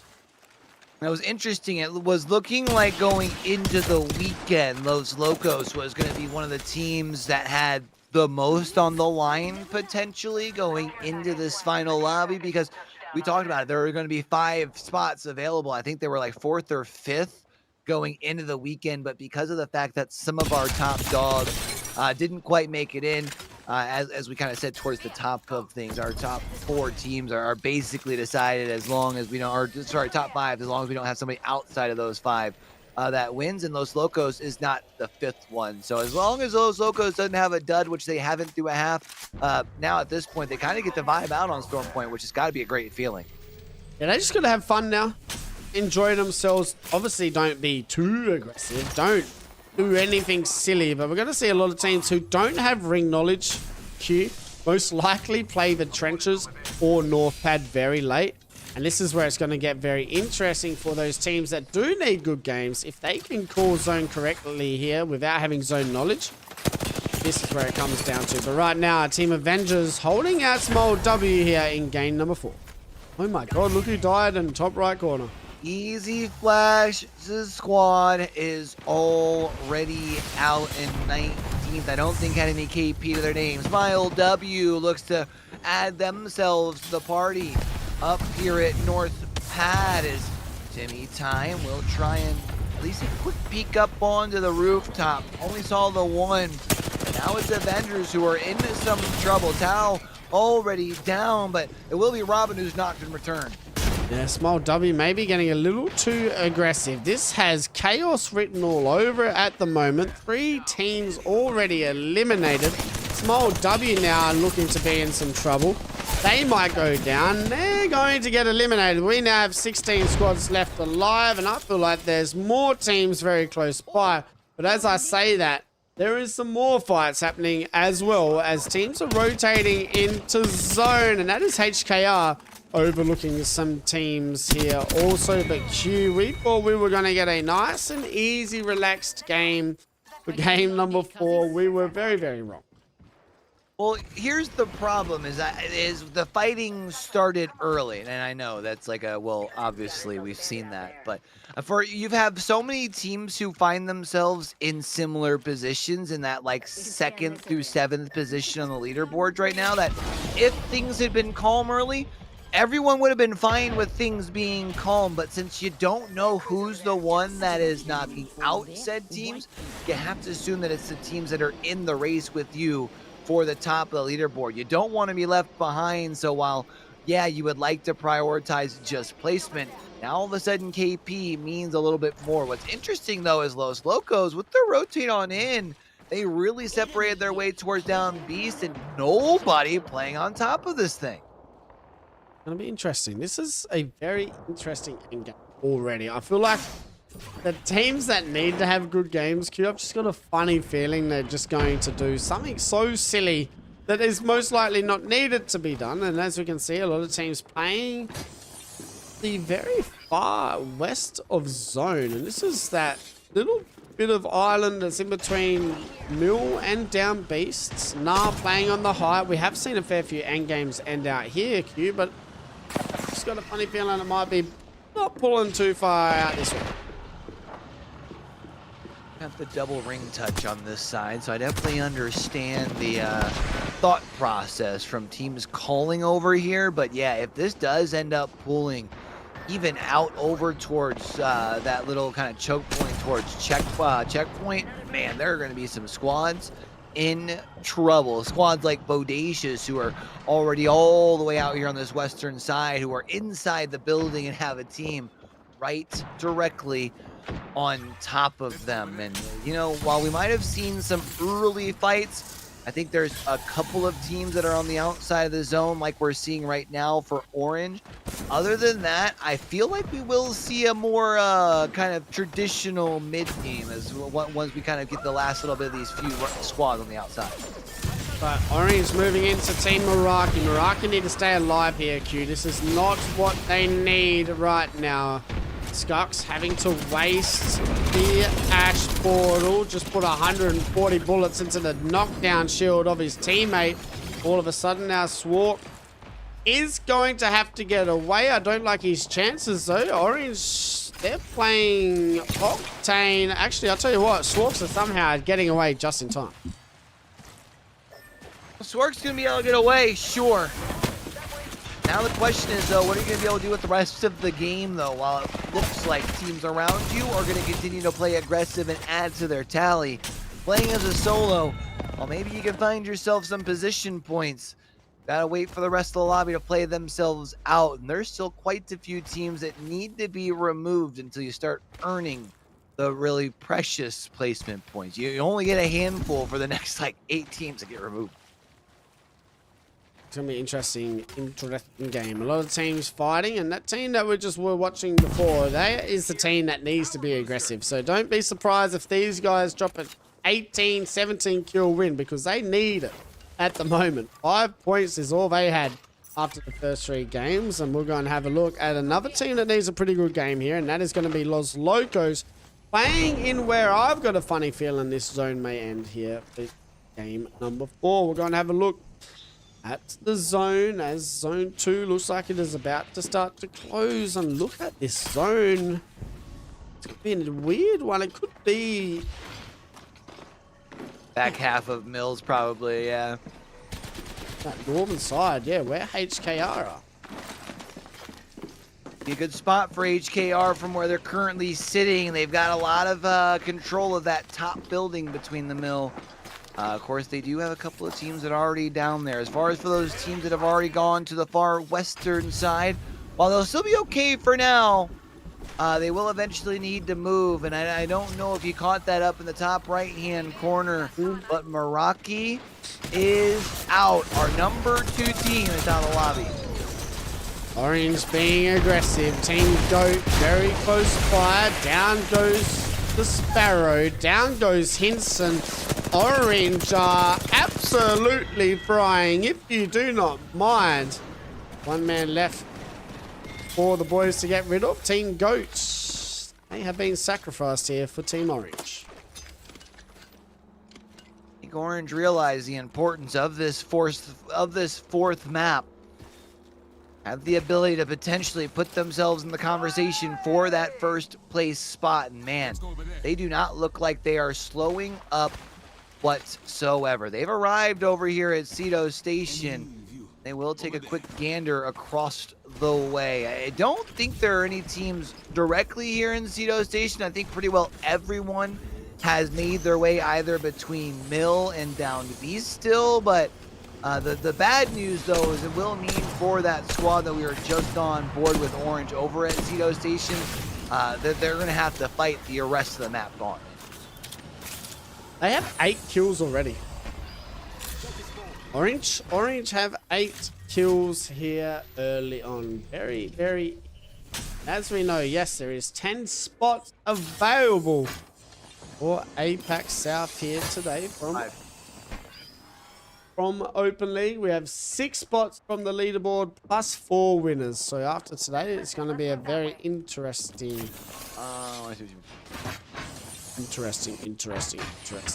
set. I thought, so really what that means, I guess, with the 6 is that Meraki, they can still finish top 5 here, Q. They could be in that 6 or 15.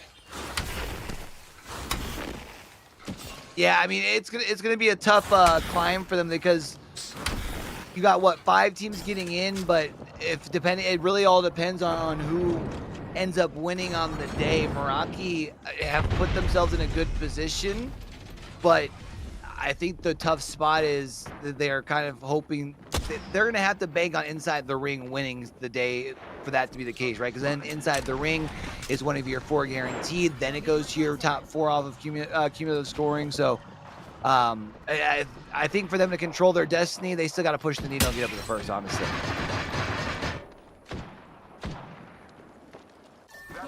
Ew, Orange looking to move in as well. Kraber in the hand for Bruno Fernandez. Infinite ammo, bang. Misses that one.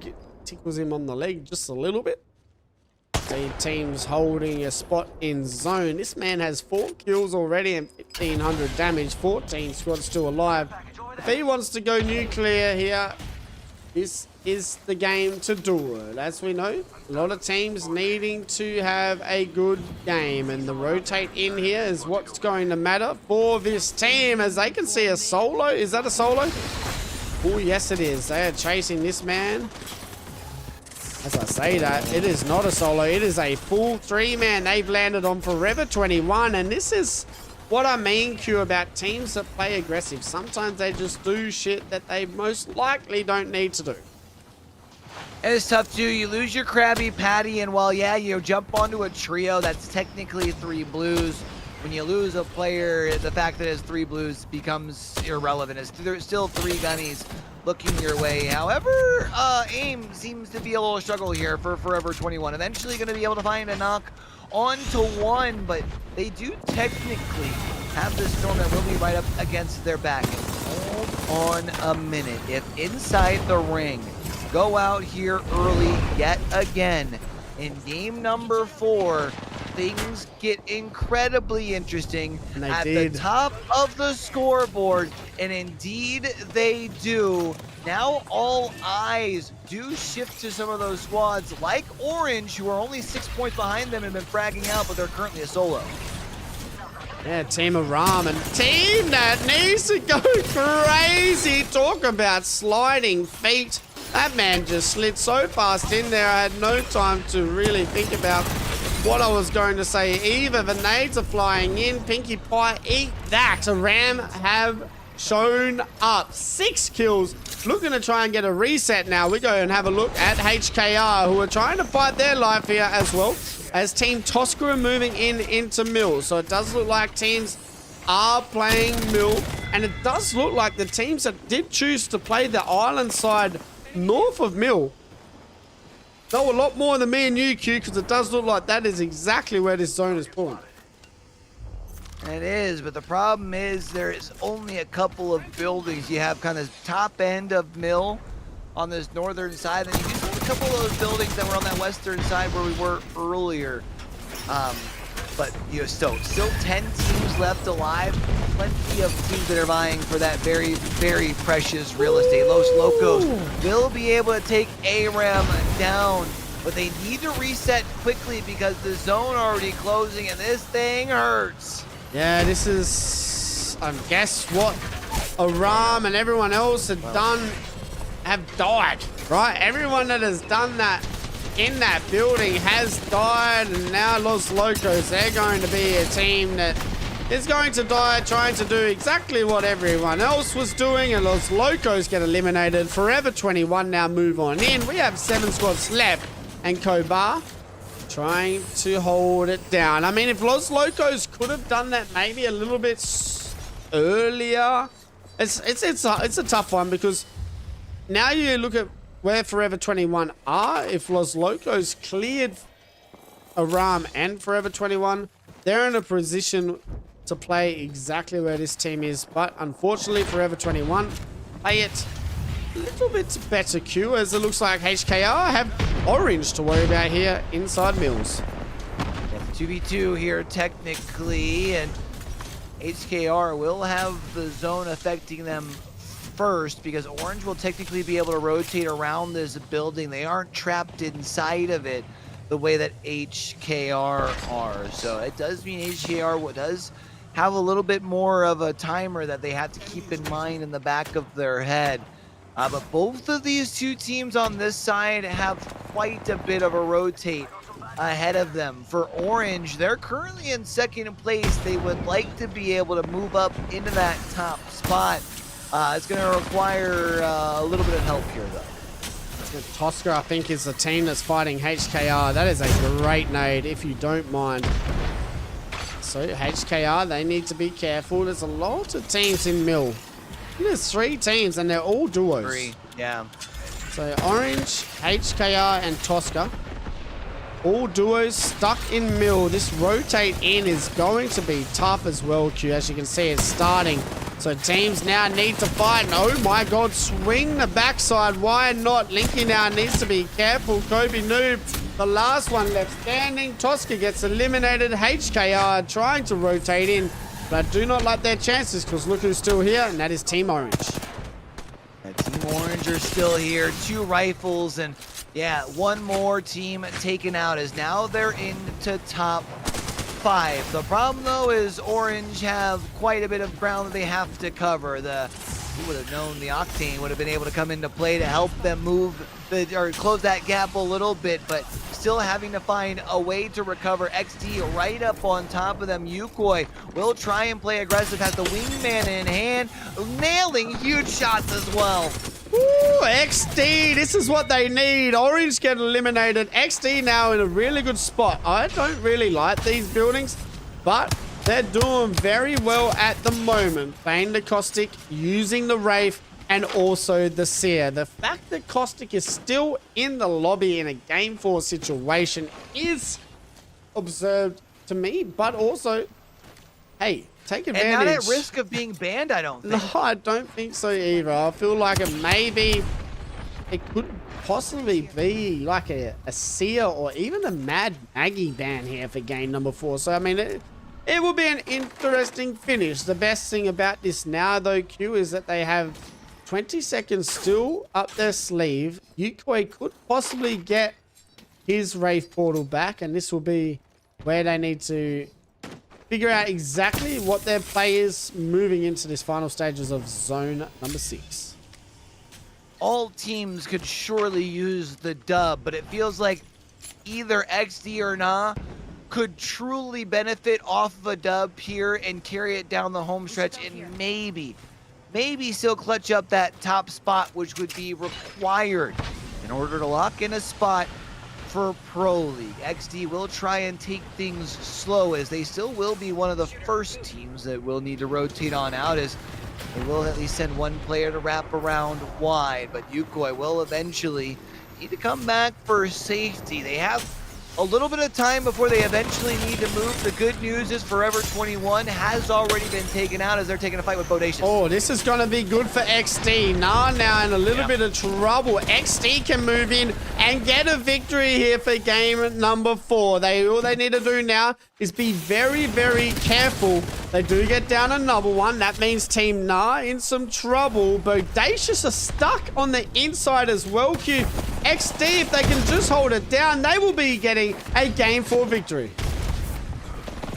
Caustic had their ult available on that Bodacious side, but XD just playing too wide. They've taken too much space, and they are locked it in. It feels like ice in the vein. Yukoi wrapping around, has the 9-9 in hand. Hold on, though. The stun could be devastating. It's enough to slow down this push. Yukoi, 15 HP in a dream, will eventually be able to take down Bodacious. Gets the shield swap, turns around and beams down with the 9-9, and XD take game number 4.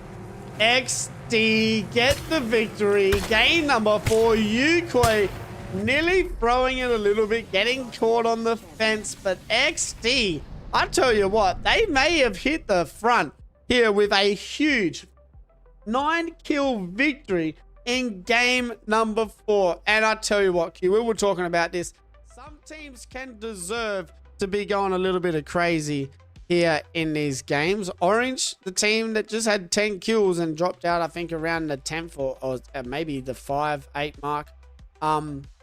But not getting the win kind of doesn't make it worth it, right? XD, 9 kills, 1 less than Team Orange, and the victory. We're going to have a look at the match summary here, and XD with a 21-point game and the win.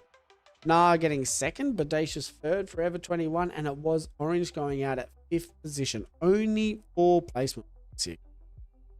Yeah, it's tough when you have 10 KP, only 4 placement points. I mean, 14 points in total feels decent.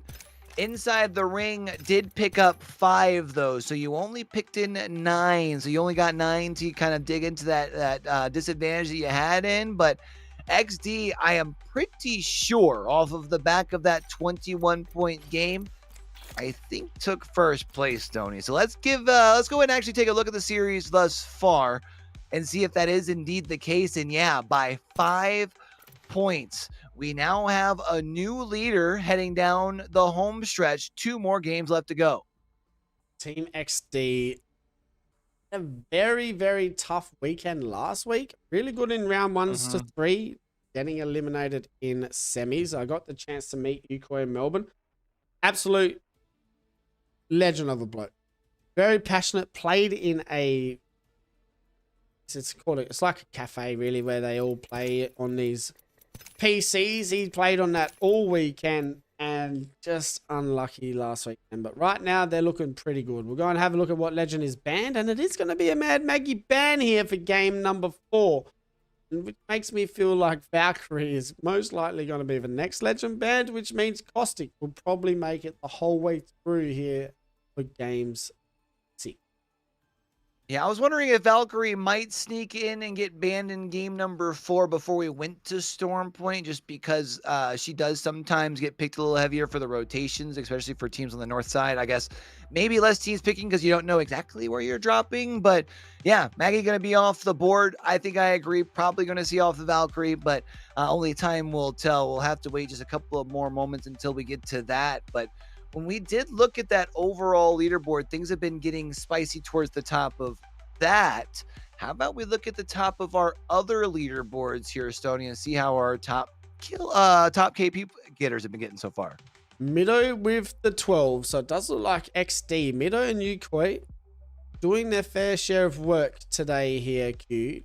23 kills between them on that team. Bruno Fernandez with 11, Avisan with 11, and Sang with 10. Now, top 5 damage getters is going to be Senji, Linky, Yukoi, Bruno Fernandez, and N, with Linky starting to make his way towards that top spot here in the damage getters as well. We're going to have a look at our map overlay, and that means that we have 4 different winners here, Q, for this evening. We have only 2 more games to go, but at the moment, it looks pretty good out there for XD. If they can keep the direction they're heading in at the moment, the same path, they're looking at a pro league spot, but there's a lot of games still to go.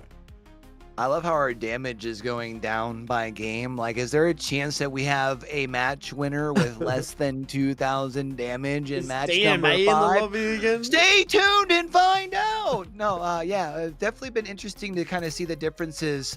I would say even throughout the course of the Open, sometimes you'll see teams who have a whole bunch of damage but not much KP to their name, and then you'll have teams who do exactly what Meraki and XD have done the last 2 games, which is prove that efficiency can truly be key. I mean, not even 2,300 damage and 9 kills is kind of crazy when you think about it. I mean, that's what you call ring knowledge, my friend. They did not have to do much.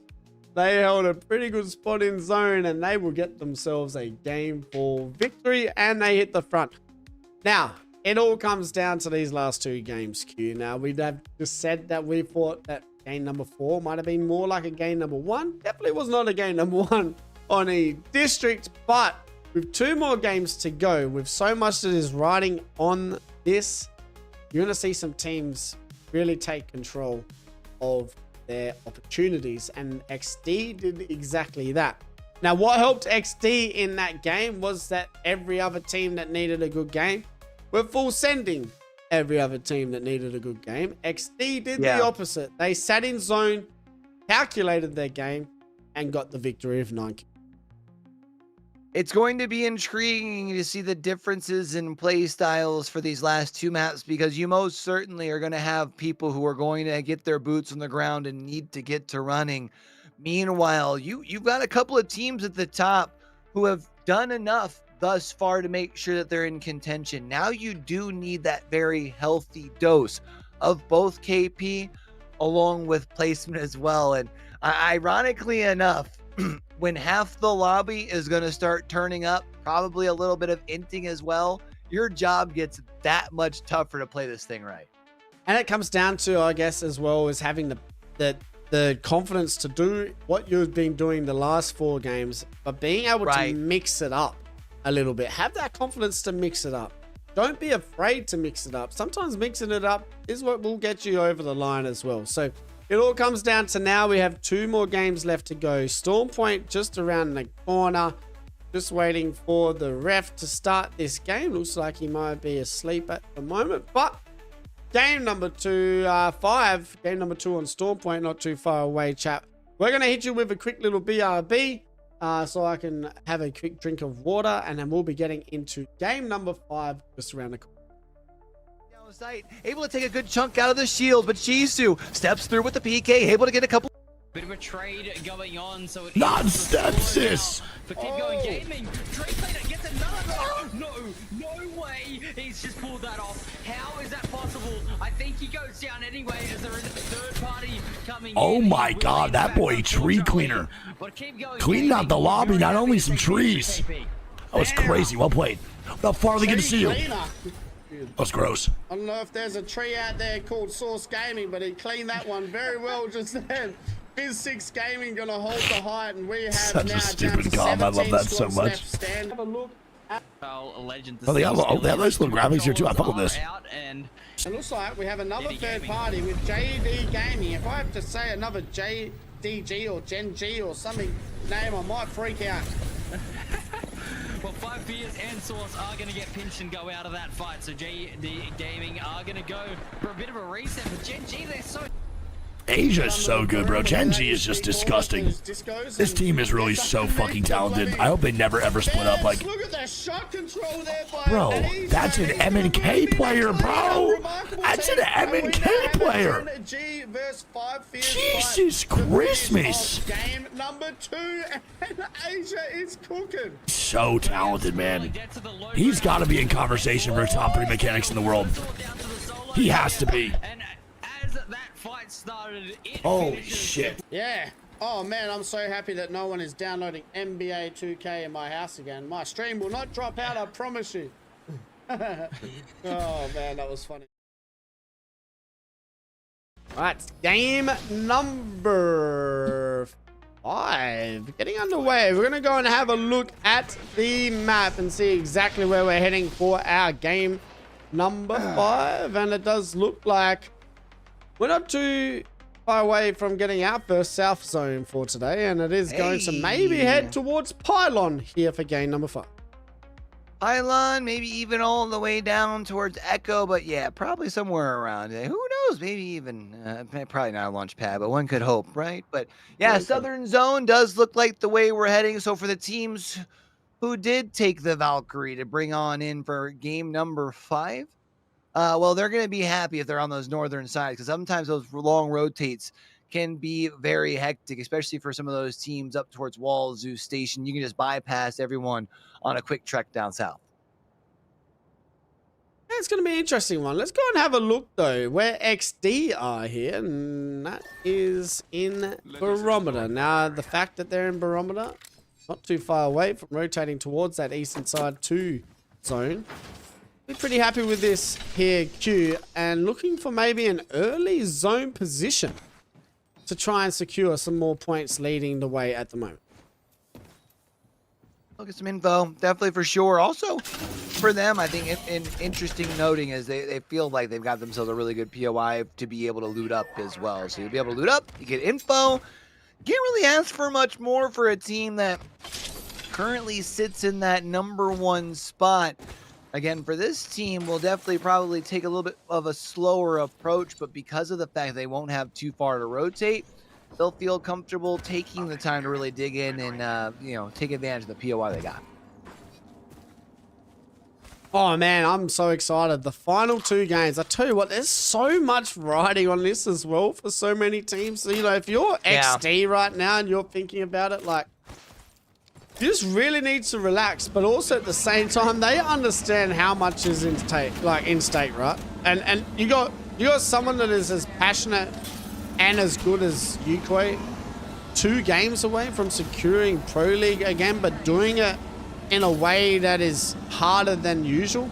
Man, there's just so much that is on the line, and at the moment we're looking at Gen Z doing what they like to do, and that is move on in with some early game fights.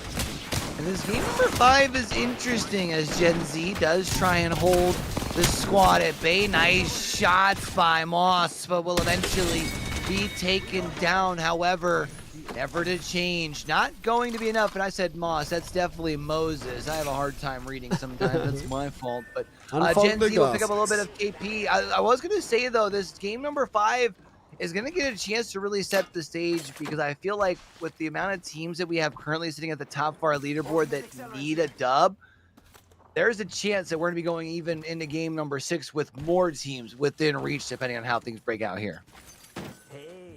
19 squads. Gen Z, as usual, moving in early on. Has that worked for them today? No, it hasn't. Will they stop doing it? No, they won't. They do get the kills here early on. Pinkie Pie, another team that are not afraid of an early fight. They're going to move in. They get the first down here on False God.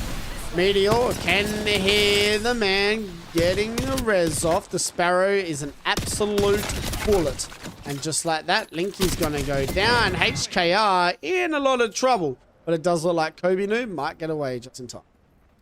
Yeah, if there's anyone you want to still be alive when you're trying to be solo dolo, it's the Valkyrie, I suppose. Was able to take to the sky and should be able to find themselves some safety. A team that made some noise early but has been relatively quiet these last few games is inside the ring. They're out here by Mill, and well, they're in second place. Luckily for them, they don't necessarily need a win today the same way quite a few teams around them in the scoreboard do. I'm sure they would still like to be able to finish strong nonetheless. That they would. A team that does need a win, and that is most likely going to be Meraki. Meraki, okay at the moment, have a kill up their sleeve. They are only, I think, 18 points away or 16 points away from the team that is leading the way. So it's going to be an interesting game. We're going to have a look at Small W. They're moving in, wingman in hand. Only one man left standing, I think, at the moment. That's Nasir, and Nasir is going to get eliminated. And look who it was. Gen Z already moved over to Devastated Coast from Echo, looking for some more KP. Can't blame them. On the hunt here for sure. Smile W. I like their composition and their approach for them. They know that they sit at the top of the leaderboard, and they brought Meat Mountain into play. The big boys gives you a lot of sustainability and the ability to be able to create your own cover. And with Newcastle still being around, being able to reset things here for you, it's funny how much times have changed when you think back to just last season. Yes, it's quite interesting, isn't that, really, when you think about it? We're going to have a look, though, as Meraki, we were talking about him earlier. It looks like it's slowly crumbling a little bit for him at the moment. Swarkster needs to move in towards Locker and Skux. Caustic gas traps coming out, and it is Los Locos that they're going up against here, Q, in game number 5. Tough here for Meraki. The ball at this point, you only get, what, 1 placement point on. They haven't really gotten much as far as KP, but Los Locos, they will lose 2. Witness me will be the last one that is left standing here. I think was able to get 1 knocked off, and yeah, there it is. Meraki eventually falls. That is going to put them in an incredibly tough spot heading into game number 6. Playing the big boys here.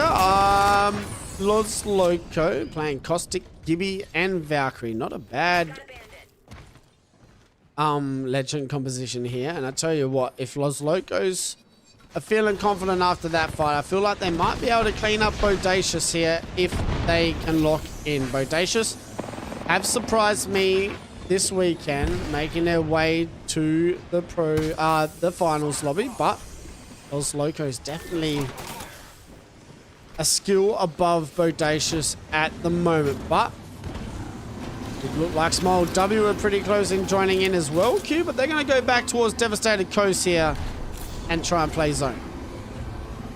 Can't blame them. I mean, you don't really need the points at this point if you are Smile W, at least as far as the KP. Placement points do reign supreme when you sit at the top of the leaderboard. Team Ubi, Easy Flash's squad, a team that we've talked about a few times. Surprised to see them play at this point in the opens. Has had a relatively quiet day, and now could potentially be seeing yet another early exit. Oh, beautiful shots by Kobe Noob. They're going to move in here on Team Ubi. As we can see, the caustic gas traps are down, but they won't be able to be as aggressive as they want to. Goats, though, they will get a reset. It does look like Team Ubi still trying to figure out how they're going to play this situation. They not too keen on the position that they were. Looks like they did break portal out, but it is still kind of tough times for these two teams. I think it's technically 3 that are all over here, right? It's an interesting fight going on for sure, especially so far away from the zone. You would have figured at least somebody would have decided to cut tail and run, but instead deciding to hold their ground. HKR, meanwhile, a little bit closer towards Pylon and is still looking out in that general direction. So a lot of teams out here. Scarlet Esports will eventually fall to Pinkie Pie, but it looks like Orange Party looks to play the third part, or Orange looks to play a third party. Yeah, it is the Orange Party at the as I say that, he nearly lost that just himself. Jackie getting the job done. Smile W getting eliminated. That's Los Locos getting rid of Smile W. So Los Locos looking to try and get a reset, but Dacius very close by as well. You can see Bly on the height. The Gibby bubble comes down as well. That fuse ult, very impressive gameplay by those boys. But for now, they're going to be able to get a reset here at Los Locos, and that's all that matters here for the boys, as round number 2 is only 30 seconds away from closing queue, and we have 11 squads left standing. Teams in it here is second ring you mentioned, less than 30 seconds within closing. I still don't know if we got a lot of teams with as far as info where this thing is heading. It feels like we've still got all of our teams kind of spread out between Echo, Pylon, and even a few couple teams just a little north of Launchpad here as well. Goat currently fight just up here on this northwestern side. Orange already losing one. Jackie and Bruno Fernandez in a tough spot here. Oh man, this doesn't look good. XD also getting eliminated, Q. Orange now, they're probably kicking themselves if they go out right now. They're the closest team to XD. Also are inside the ring, who are also still eliminated. Are still in here, but Orange gets eliminated at 10th position. Oh my god. I tell you what, this could come down, Q, to the final game if inside the ring die soon. Inside the ring, they do have quite the rotate in front of them, and they are taking a fight out here so far outside of the ring, quite contrary to their name. It's Goat that's on the other side as well, and Goat's a team that's in a position where it doesn't really feel like they can feel all right to back down away from a fight, so I have a feeling it's going to be a full set, and only one of these teams is walking out alive.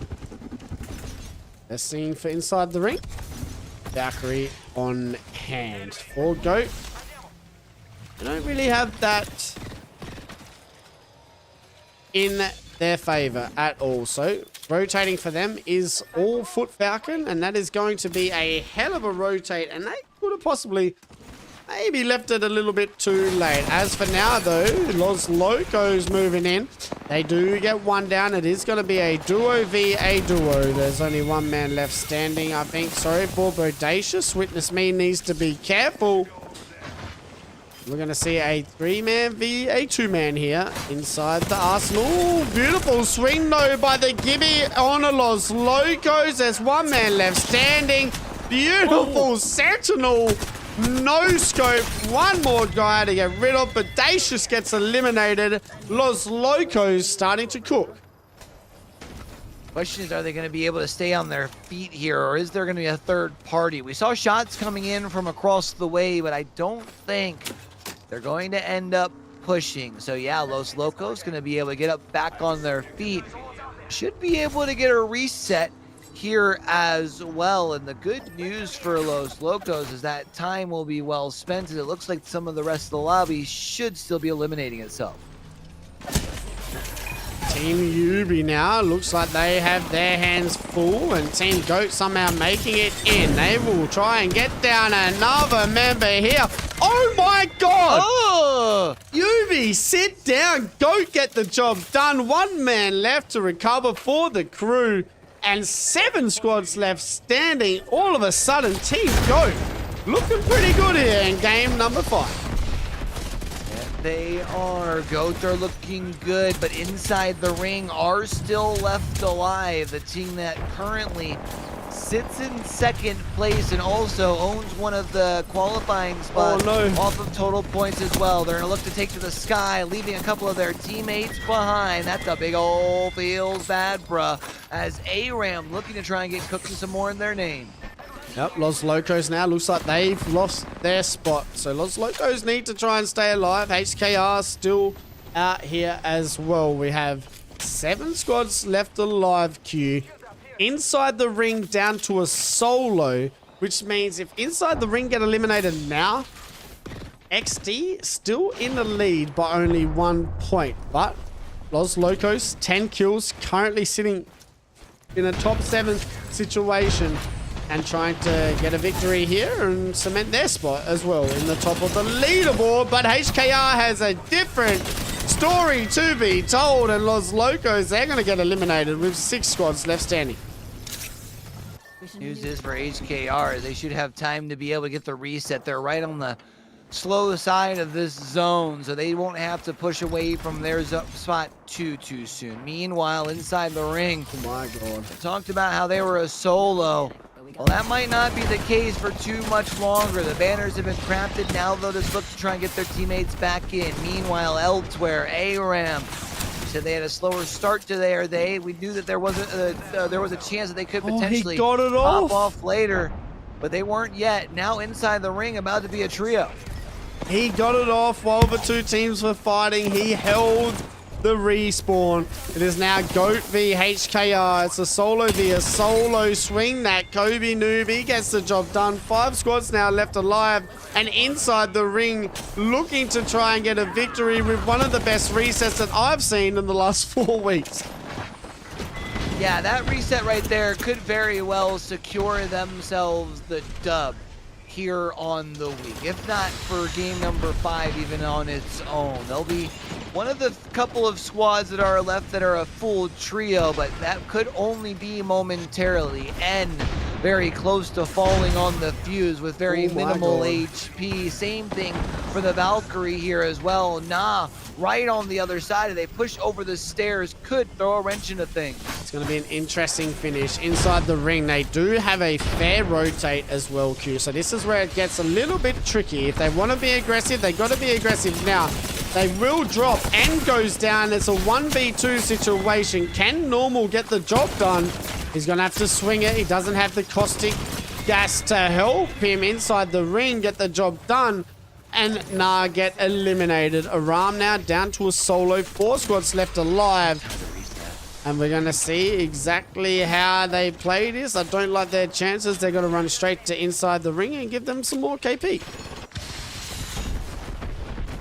Inside the ring, have been able to get mostly a reset. They're going to wait for the med kit to get hit, and then they'll take to the sky. They'll get plenty of info as far as where they want to rotate. Can they take the high ground? Hear from this team by the armory. It looks like they should be able to do so successfully. They push HKR back into the armory, but now they've got to hold off this team to the right. That's Team Avenger. So Avenger making it to a top 4 situation. Let's see how they go here. Now, we did say that's a team that needed to be a little bit less aggressive this game. Play it kind of like XD did for game number 4, but we can see HKR, they get it down on one of the Avenger members, and they're going to try and send this Aram now. Look at the sneaky play by Linky. Needs to be careful here, Q. This is going to be a very, very interesting last moments of this game, but walled right in the head and inside the ring get eliminated. Wow, inside the ring, out. 2 teams that are looking to try and put themselves into the conversation, to try and lock themselves a spot into Pro League. Avenger and HKR, the last 2 squads left. The Sheila in hand and trying to make that thing saying here for the Avengers, but now it will be the trio for HKR that will look to push a full clean push down for the R99, finding 2, but it's all going to be left to False God here on the caustic. The caustic gas as well is going to help so much, Q, but tell you what's not going to help the situation. That is a Newcastle, and a Newcastle is getting the recess. He doesn't have much health left, though. This is going to be a HKR victory, I think. Oh my god, what a mobile shield. Now it all starts to relax a bit. Too. It does, and it looks like they will be able to get a reset. If he can... Oh, he's not going to be able to get the finish. Oh, he does just in time. It's a 1v2 situation, Q.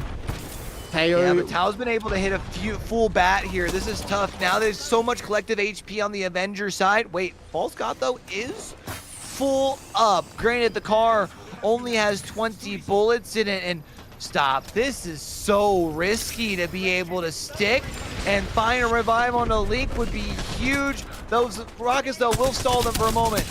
Yeah, this is going to be an Avengers victory. Just when you thought they were going to get the win, he put the mobile shield out just in the right time. And Avengers get a victory, which is going to make the scores so interesting going into this final game, Q. I feel like we're going to see the top 10 all about 6 to 7 points away from first place. My stomach already can't handle it, and we haven't even seen what the overall scoreboard looks like. Yeah, this is going to be incredibly interesting. A 22-point dub for Avengers, 10 KP to go along with their 12 placement points. HKR also disrupting the scoreboard with a 17-point dub. Inside the ring did extend a bit with their 12 points to their name, with Aram and Na rounding out the top 5. Go and have a look at the series overall, and it's going to be inside the ring only by 6 points above Avengers and XD. Orange sitting 4th, high kill ratio sitting in the top 5. Los Locos 6, Goat 7th, Na 8th, Meraki 9th, and Tosca rounding out the top 10. We have a very interesting last game up our sleeve. Character pick rate. Let's go and have a look at which legend is getting banned. And it is going to be Caustic as we get into our final game. Valkyrie stays alive. Caustic off the board instead of Valkyrie. Not surprising, but definitely makes things interesting for this last one. One last defensive legend off of the table, especially with so many teams who need to walk away with a dub, sitting at the top of the leaderboard. I'm going to be intrigued to see some of these compositions.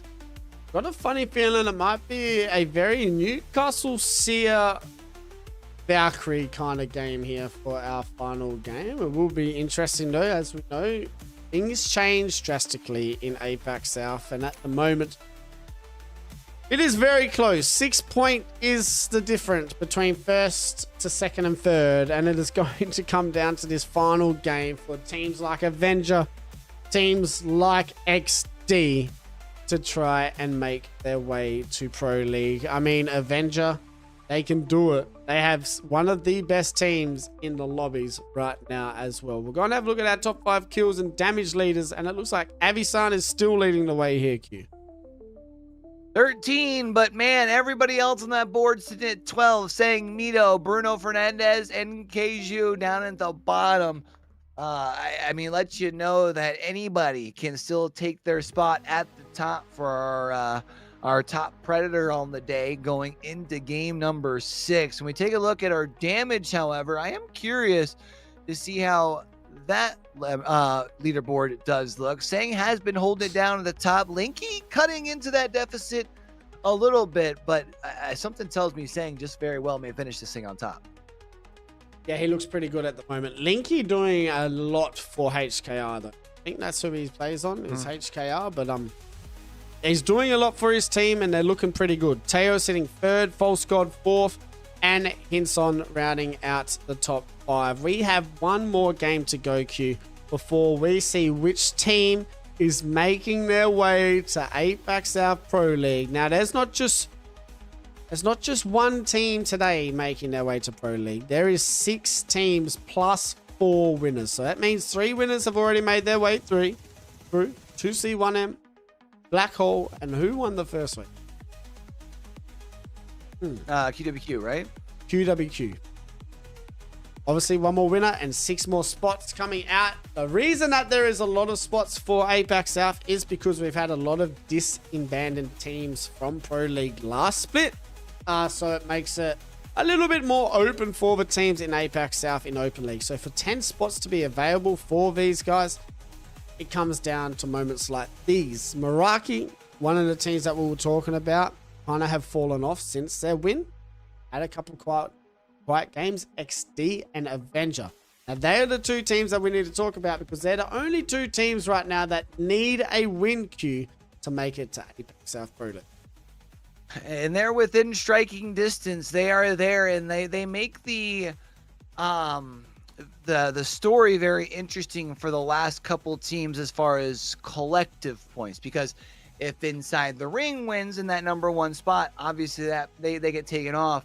But when you look at even, say, teams like Control Alt Defeat, who we haven't even talked about at all, they are sitting by watching this lobby play out, hoping that Inside the Ring doesn't they're hoping that Inside the Ring does win. That way they get taken off. That way there's a good chance they still make their way on in. So there is so much to unfold here in this 6 lobby. It should be a lot of fun. That's the thing as well. I guess you're right with the point. If one of those top 6 teams that are already in with points do win today, the 7th team with the highest points will make their way in. So that is where it comes down to now. This is the last game right now. Now, if you're Team HKR, Team XD or Avengers, are you playing zone Q, or are you full sending this hoping for a magical kind of run? No, I think at this point you just play Apex the way that Apex is meant to be played. I said it earlier, but I'll reiterate the point. When you're at this point in a series where you're already up towards the top of the leaderboard, placement points truly do reign supreme. Going out in 8th with 8 KP doesn't really mean much when you can go out in 2nd with 3 KP and still end up getting more points. So I think right now you got to make sure that you're going for the dubskis. I agree, but do we think that is going to happen? Most likely not. We have 5 seconds left here before we get into game number 6. This is the final game, and the game for it to be the one make it count. Once again, we appreciate you guys all being here today. So many of you all here. Once again, massive shout out to the crew at Battlegrounds helping out today as well. And if you do see Necray in chat, everyone say hello to Necray. Do you? Every graphic you see of Battlegrounds, every image you guys see is made by that talented man. And without Necray, we wouldn't have the image that we have today. So massive shout out to the crew. Remember, there is 2 packs of coins that we're giving away after this game. It all comes down to this now, though, Q. One more game to go. More game. Apac South Open League about to be finished, and we're about to find out which teams have cemented their spot into Apac South Pro League. Let's get it. Let's get down to it. I do believe we've got all 60 players who have made their way into the lobby as well. Let's see what the agent selections end up looking like. Not surprised to see a fair share of Valkyries across the board first, but what's interesting is we saw, well, I think I saw 1 Octane. I guess I can't say too surprised. We saw a couple Octanes earlier, but it feels like kind of a nice flex of team compositions here for map number 6. Interesting game. This is the game that matters the most to me, and I'm so nervous. And we're getting another South zone. To be honest, though, I don't know exactly if this is South. It could be uplift towards Mountain Lift, so where Smile WR. It could be a Cascade, Stormcatcher kind of zone, but it's got a bit of Pylon and Forbidden Zone written all over it here for game number 6. Let's wait and see, and it is going to be Pylon Zone. Now, we were in Japan when a lot of teams chose Echo over Pylon today. We won't know exactly where the pool is going to be, but at the moment, it is heading south here for game number 6. Is this another game where it's heading down that way and we didn't have somebody drop into Echo HQ? I think is kind of an interesting a little dynamic there. But yeah, a few teams surely going to be appreciative of that southern zone. I don't know if any of our teams that are at the top though got gifted here in game number 6, and as it should be, make them earn their way into Pro League as we do get to move on in. Pinkie Pie has been a squad that in the back half of the lobby today I feel like has made a decent amount of noise. Unfortunately, I don't think they've put themselves in enough of a position where they're really a threat to be able to pull off the dub here in game number 6 unless they were to go absolutely crazy. Oh, it looks like we already have a little early altercation. That's going to be Meraki full sending it early here. Now, we did say if you're a team like XD or Avengers, are you playing zone? Yes, most likely. But if you're a team like Meraki where you're 20-something points behind, you need to be a little aggressive here for game number 6. And it looks like that's exactly what they're doing. But it does look like the team that they are fighting, Team Aram, already getting an early reset at the back as well. It'll be back to a 3. Definitely has them feeling a little bit better, but Meraki is going to full send. I don't know if y'all noticed the composition, but that definitely screams whole W to me, as they're going to look to try and do just that down here at Cenote. And Rocky, I think, struggling to try and find the locations of this trio. You see the ordinances thrown from the back of this building. Trying to wrap around here is the Ash, but mostly getting shot in their back. ARAM might have just enough of an opening to push through the building and find a first knock. Yeah, Meraki getting a little bit too confident. All of a sudden now Meraki on the back foot. And they are caught out in the open. Swarkster goes down, Lockett goes down, Skux goes down. And that may be the end of Meraki making it to Pro League. We won't know, though, as we know. The points ain't going to be add up until after stream. And we're going to see a lot of teams starting to play aggressive. And right now, we're with Pinkie Pie, who are moving in as well onto Team Avenger. The team that needs to win here, Q, to make it into Pro League. Now they were cooking earlier, but now all of a sudden might have been left on the stove just a little too long, as it's Pinkie Pie who has shown up to try to play spoiler. Never to change. Also here, and Avengers are gone. What did it cost you? Everything. Avengers eliminated. That is the team that we said needed a big one. Pinkie Pie, though, the team close by, and they will get the job done. Never to change, though. They have maybe asked for a little bit too much here, and Pinkie Pie, they're going to be able to give it every little bit that they asked for. The R9 shots coming out from Meteor, and the Havoc as well as the secondary. Down goes AMU, and all of a sudden now, Never to change, in some trouble. Out in the 18th spot, and you mentioned a couple squads in trouble, Pinkie Pie being one of them, with having one player down. 2v2 here currently. The Sparrow will look to take a quick peek up over the edge of the roof. Going to be able to use a double Mozambiques to find a knock onto one, but the Prowlers now throwing a wrench into things. However, going to be able to clean up Meteor, and Pinkie Pie are done here in lobby number 6.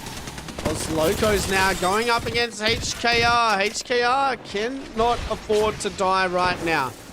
It is going to be a solo v a solo. Can Los Locos get it done? HKR going to get eliminated. Orange now a full 3-man. If your silly steps this, getting away is the job you need to do right now, and they are doing that. Inside the ring, still alive, looking at playing Stormcatcher at the moment. So inside the ring, just going to relax for now. Sorry, they're at Launchpad. Launchpad. Everyone's playing Launchpad. No one knows it's going to Pylon. Still kind of spread out across the way, it seems like, for most of the teams even. It feels like prioritizing fighting over anything. It makes sense, right? I mean, you have a lot of teams who do need some big games if they're going to still have a chance at Pro League here in map number 6, and even look all the way up towards Wall, literally counter-rotating into the storm. Here is Smile W. They're looking to chase down Bodacious, I do believe. Yeah, man, Timmy Time gonna get the kills here. I mean, Smile W only 16 points after the first 5 games. They need as many kills as they can get right now, and as we can see, Bly OCE, he's the man that needs to get away, uses the fuse rotation to do that. I feel like it's a pretty cool add to the game. For sure. Hold on, are they gonna be able to stay alive? They feel like they're so far outside of the storm. Meanwhile, for teams who are inside of the ring currently, Goat, we saw them playing aggressive earlier, as we do officially see Los Locos gonna be taken out up in the top right-hand corner of your screens. Again, they felt like they were pretty secure on collective points, so they'll be all right with where they sit in the overall scoreboard here in lobby, or here in our finals lobby as well. But Goat, we saw them playing aggressive earlier and doing a very good job of being able to up the pace while still being able to keep control of their game. They're playing things a little slower here in game number 6. I don't know if you've seen Q, but Team XD have been eliminated. Found an So enemy out there. XD gone, Avenger gone. The closest team to inside the ring at the moment is Team Orange, and Team Orange in a pretty good spot for zone as well. So Orange, I don't think have enough points, Q, over the last... Could be wrong. No, Orange need a dub. So Orange need to win to make it as well. This is where it comes down to Jackie back to Pro League if they can get the victory. And it always comes down to the last game in the last 3 weeks of Apac South. It's been kind of fun to have it this way in this region. Sure. Yeah, all of the opens have been really fun, and you mentioned most of them have come down to the wire, and you know, we still definitely have a potential for a, I mean, photo finish here, depending on how things go. Smile W, however, will be taken out. They have had a pretty quiet day. I think they're sitting in the back third of the lobby thus far, and that is where they will finish. Forever 21 have a heck of a rotate to get down south, as Bodacious is now also removed from the lobby. Insane. 11 squads now left alive. Hero down to 8-3, man. Jip goes down. That is a hell of a nade. Team Nah. Where are Nah sitting? 38 points. Top 11. KP needed, obviously. But as we can see, never to change. They have third party this. If Team Nah rotate in now, they might be able to get some more KP with the 3 teams fighting in this nut. Evil Penguin still alive. He's going to get eliminated. This is now Team Nah's chance to move in on that third party and get some KP. Yeah, Nah, as you had mentioned, where they're sitting right now, they would have to go pretty crazy here in game number 6. They've got a couple of KP to their name, but they would need to cook quite a bit in the back half of this lobby if they were to pull things off. Looking to try and wrap up this fight here now, and never to change will be eliminated. That gives Nah the chance to get all 3 players back up to their feet, but they're gonna need to keep things moving. 9 squads left here. There's so much more to play for than to have 9 squads left alive in a game 6 where it was so close. Ring 2, I know. I don't even want it to end yet. This is so early still. It's 5:30 p.m. for me. Usually finishes after 6, but we are looking pretty good for time right now. Tasting blood, trying to hold it down. Team UB, a team that have had a very, very tough day today. Looking to try and get a good game here. Team inside the ring. Now, if you're inside the ring, you really do not want to be going down. Now, Scarlet Esports, they're going to be rotating in. Q. This is pretty good if you're Team Orange, because getting rid of inside the ring now will help their cause in maybe cementing their spot into Pro League. Yeah, this is about as far into the game that you can get where you don't get the benefit of placement points, right? Going out in that 9-8 sort of area. But hold on a moment. There's a chance that Scarlet Esports could be trying to race them out of the lobby as Forever 21 pulls up, and the double Mozambiques in the hands of our Octane here as they do continue to get to work. Forever 21 will now push down and try and clean up some of the fights as well. Inside the ring, down to a solo. Just by the way, inside the ring, down to a solo, and they are chasing him. I'm turning the ticker off just in case Orange stays alive. Game number 6. It all comes down to this. Forever 21 chasing the last man standing for inside the ring, and if they can get this done, Q, this is going to make the end game very interesting for Orange fans.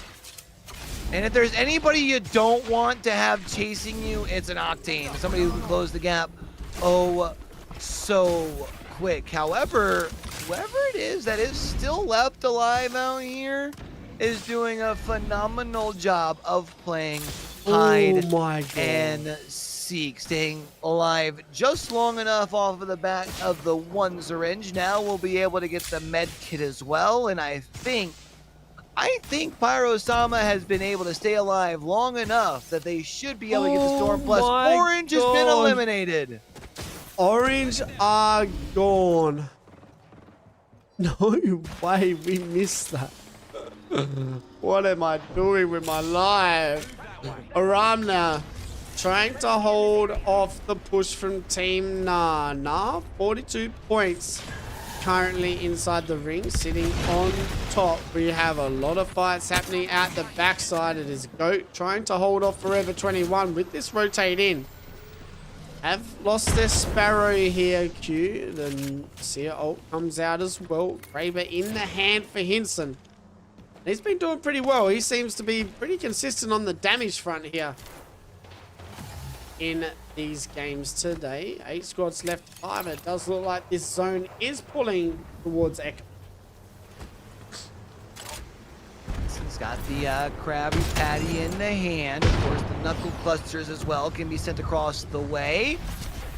So we'll just go ahead and use this portal to get back with the rest. Well, I say with the rest of the team, but with their solo teammate over here. They've been able to rotate on the southern side and should be able to get reset. Meanwhile, ARM trying to get control of this building. I believe it's just one last person that they have to fight, and as a 3 left standing, they should feel comfortable here. Unfortunately, there's 3 members left, so Team Nah underneath the boys. As we can see, there's a lot of fights popping off still out the top side. Team Goat now getting the kill on Luke Kennard. We got Tix and LP Warrior trying to make their way into Echo, and it is definitely a hard Echo zone here for game number 6. Team Nah looking to try and keep their spot. As we can see, inside the ring, still alive as a solo queue. And he is getting some kills as well. Only problem is this might give away their location as a solo. We'll have to stay on board here in a moment and find out. Meanwhile, will be the last player for Forever 21, the Octane. We'll be able to clean things up. Now we'll be in that 1v1. That last player for inside the ring. The problem is I don't know if they know for sure that it is a solo. Sure, you saw the 1 player drop, but you don't know if they've got friends lurking in the shadows, so they'll just use the card to be able to rotate into zone. Meanwhile, Goat has been able to find a pretty good spot to solidify inside of the armory here. I think the corner of it should still be inside this next zone.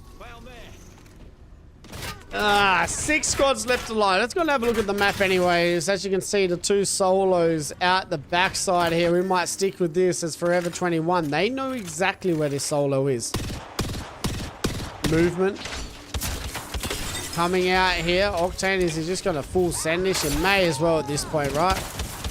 Inside the ring, eliminated. Now this comes down to Team Nah and Team Goat.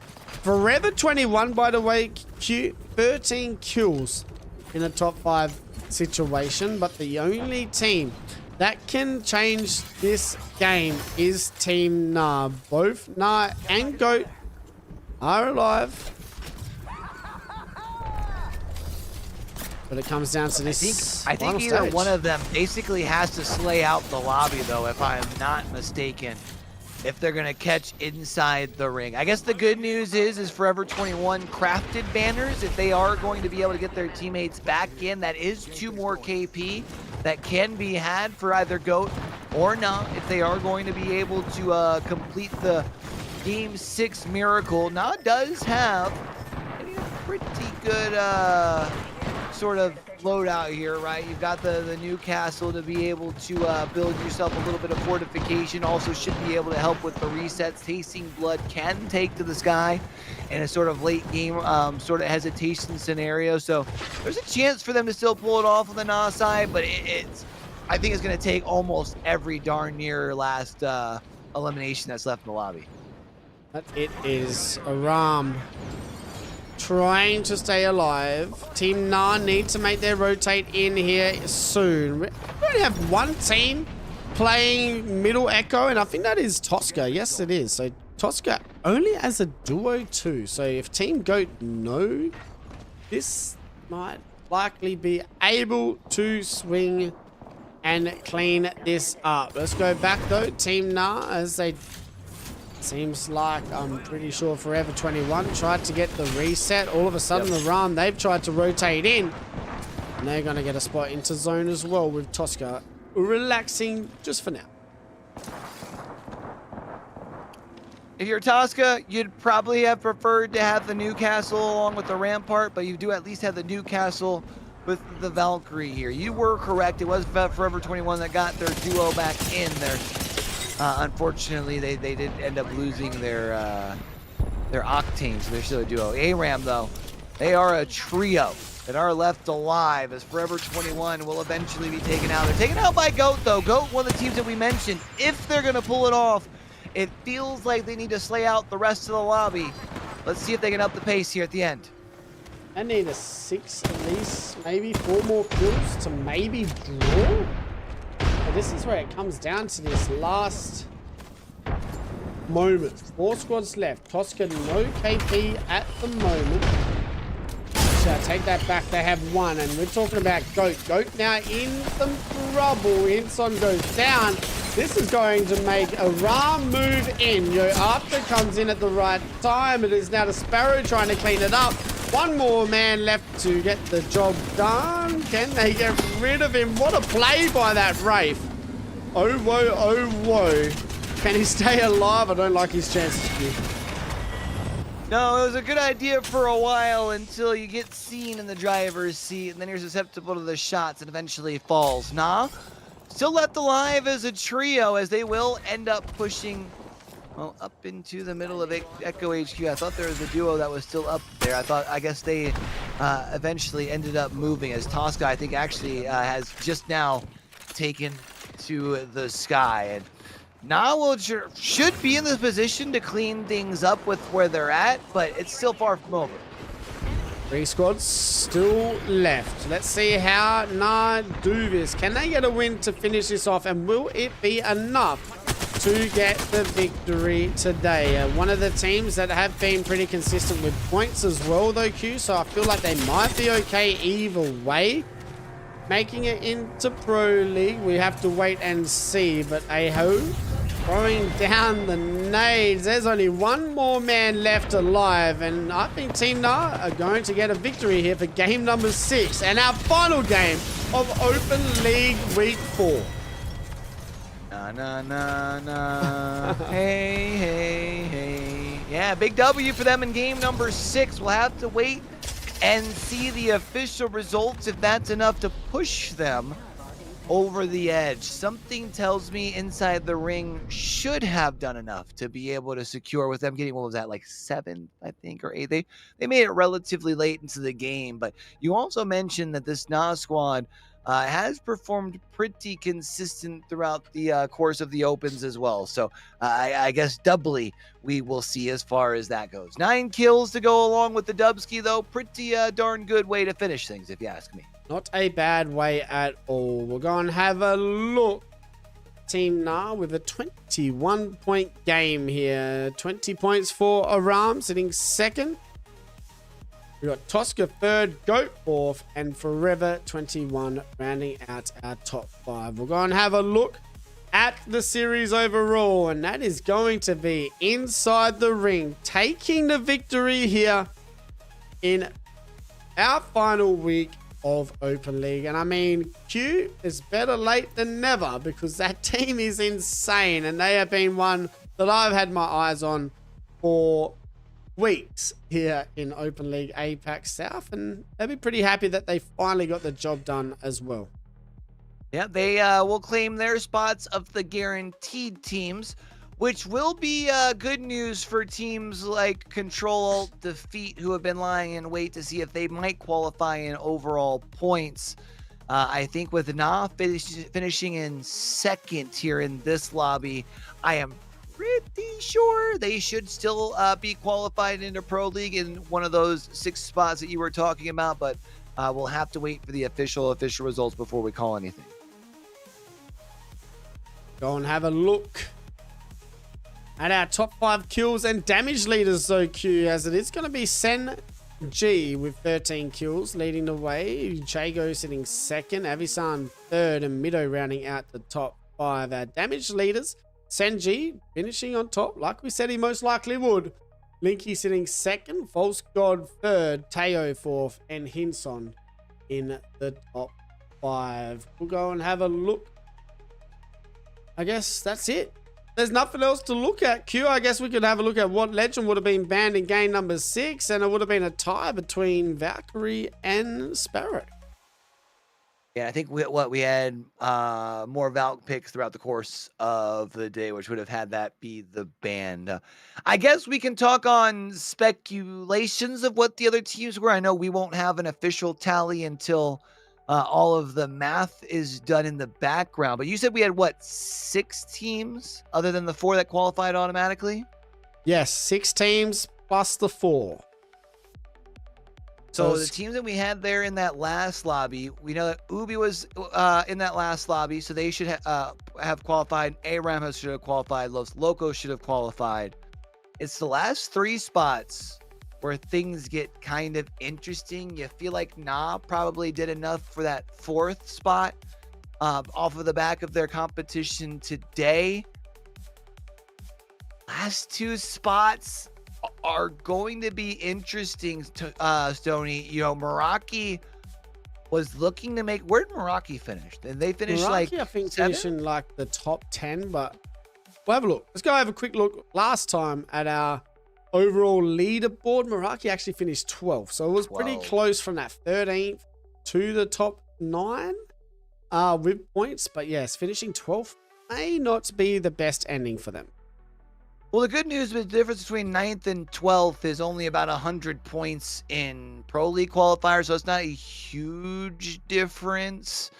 But man, Meraki's going to be like on the verge. Yeah, we won't be able to say for sure, but man, what a day to round out, honestly, a fun month of qualifiers here in Apac South. 100%, and that is the end of Open League Q. This doesn't mean that is the end of us. We will be the official broadcast again for Apac South Pro League, not just for Split 2 this year. We are Split 1 and Split 2. So you will see Q and Stoney throughout the year. We have a lot more news to announce coming up. It has been so much fun from us here at Battlegrounds. We appreciate you guys so much. To the 2 people that won the Apex coins, thank you guys for watching as well. If you guys haven't hit that follow button, make sure you hit it now. We will see you all on the 4th of April here live for the first weekend of Pro League. Till now, yeah, let's throw this out and see everyone back in 2 weekend times. At 2 weeks' time. Y'all enjoy the small little break, but then we're locked in over here, like Stoney said, for both splits. We appreciate all the love and support. Until we catch y'all back over here for the next one, man. Don't forget, with everything crazy going on in the world today, be true, be you, be sincere, game hard and love hard. All right, y'all? That's Stoney. I'm Q. For the rest of the crew here from the front to the back, y'all have a great rest of your week. Peace. We'll catch you for the Star Pro League. Let's go.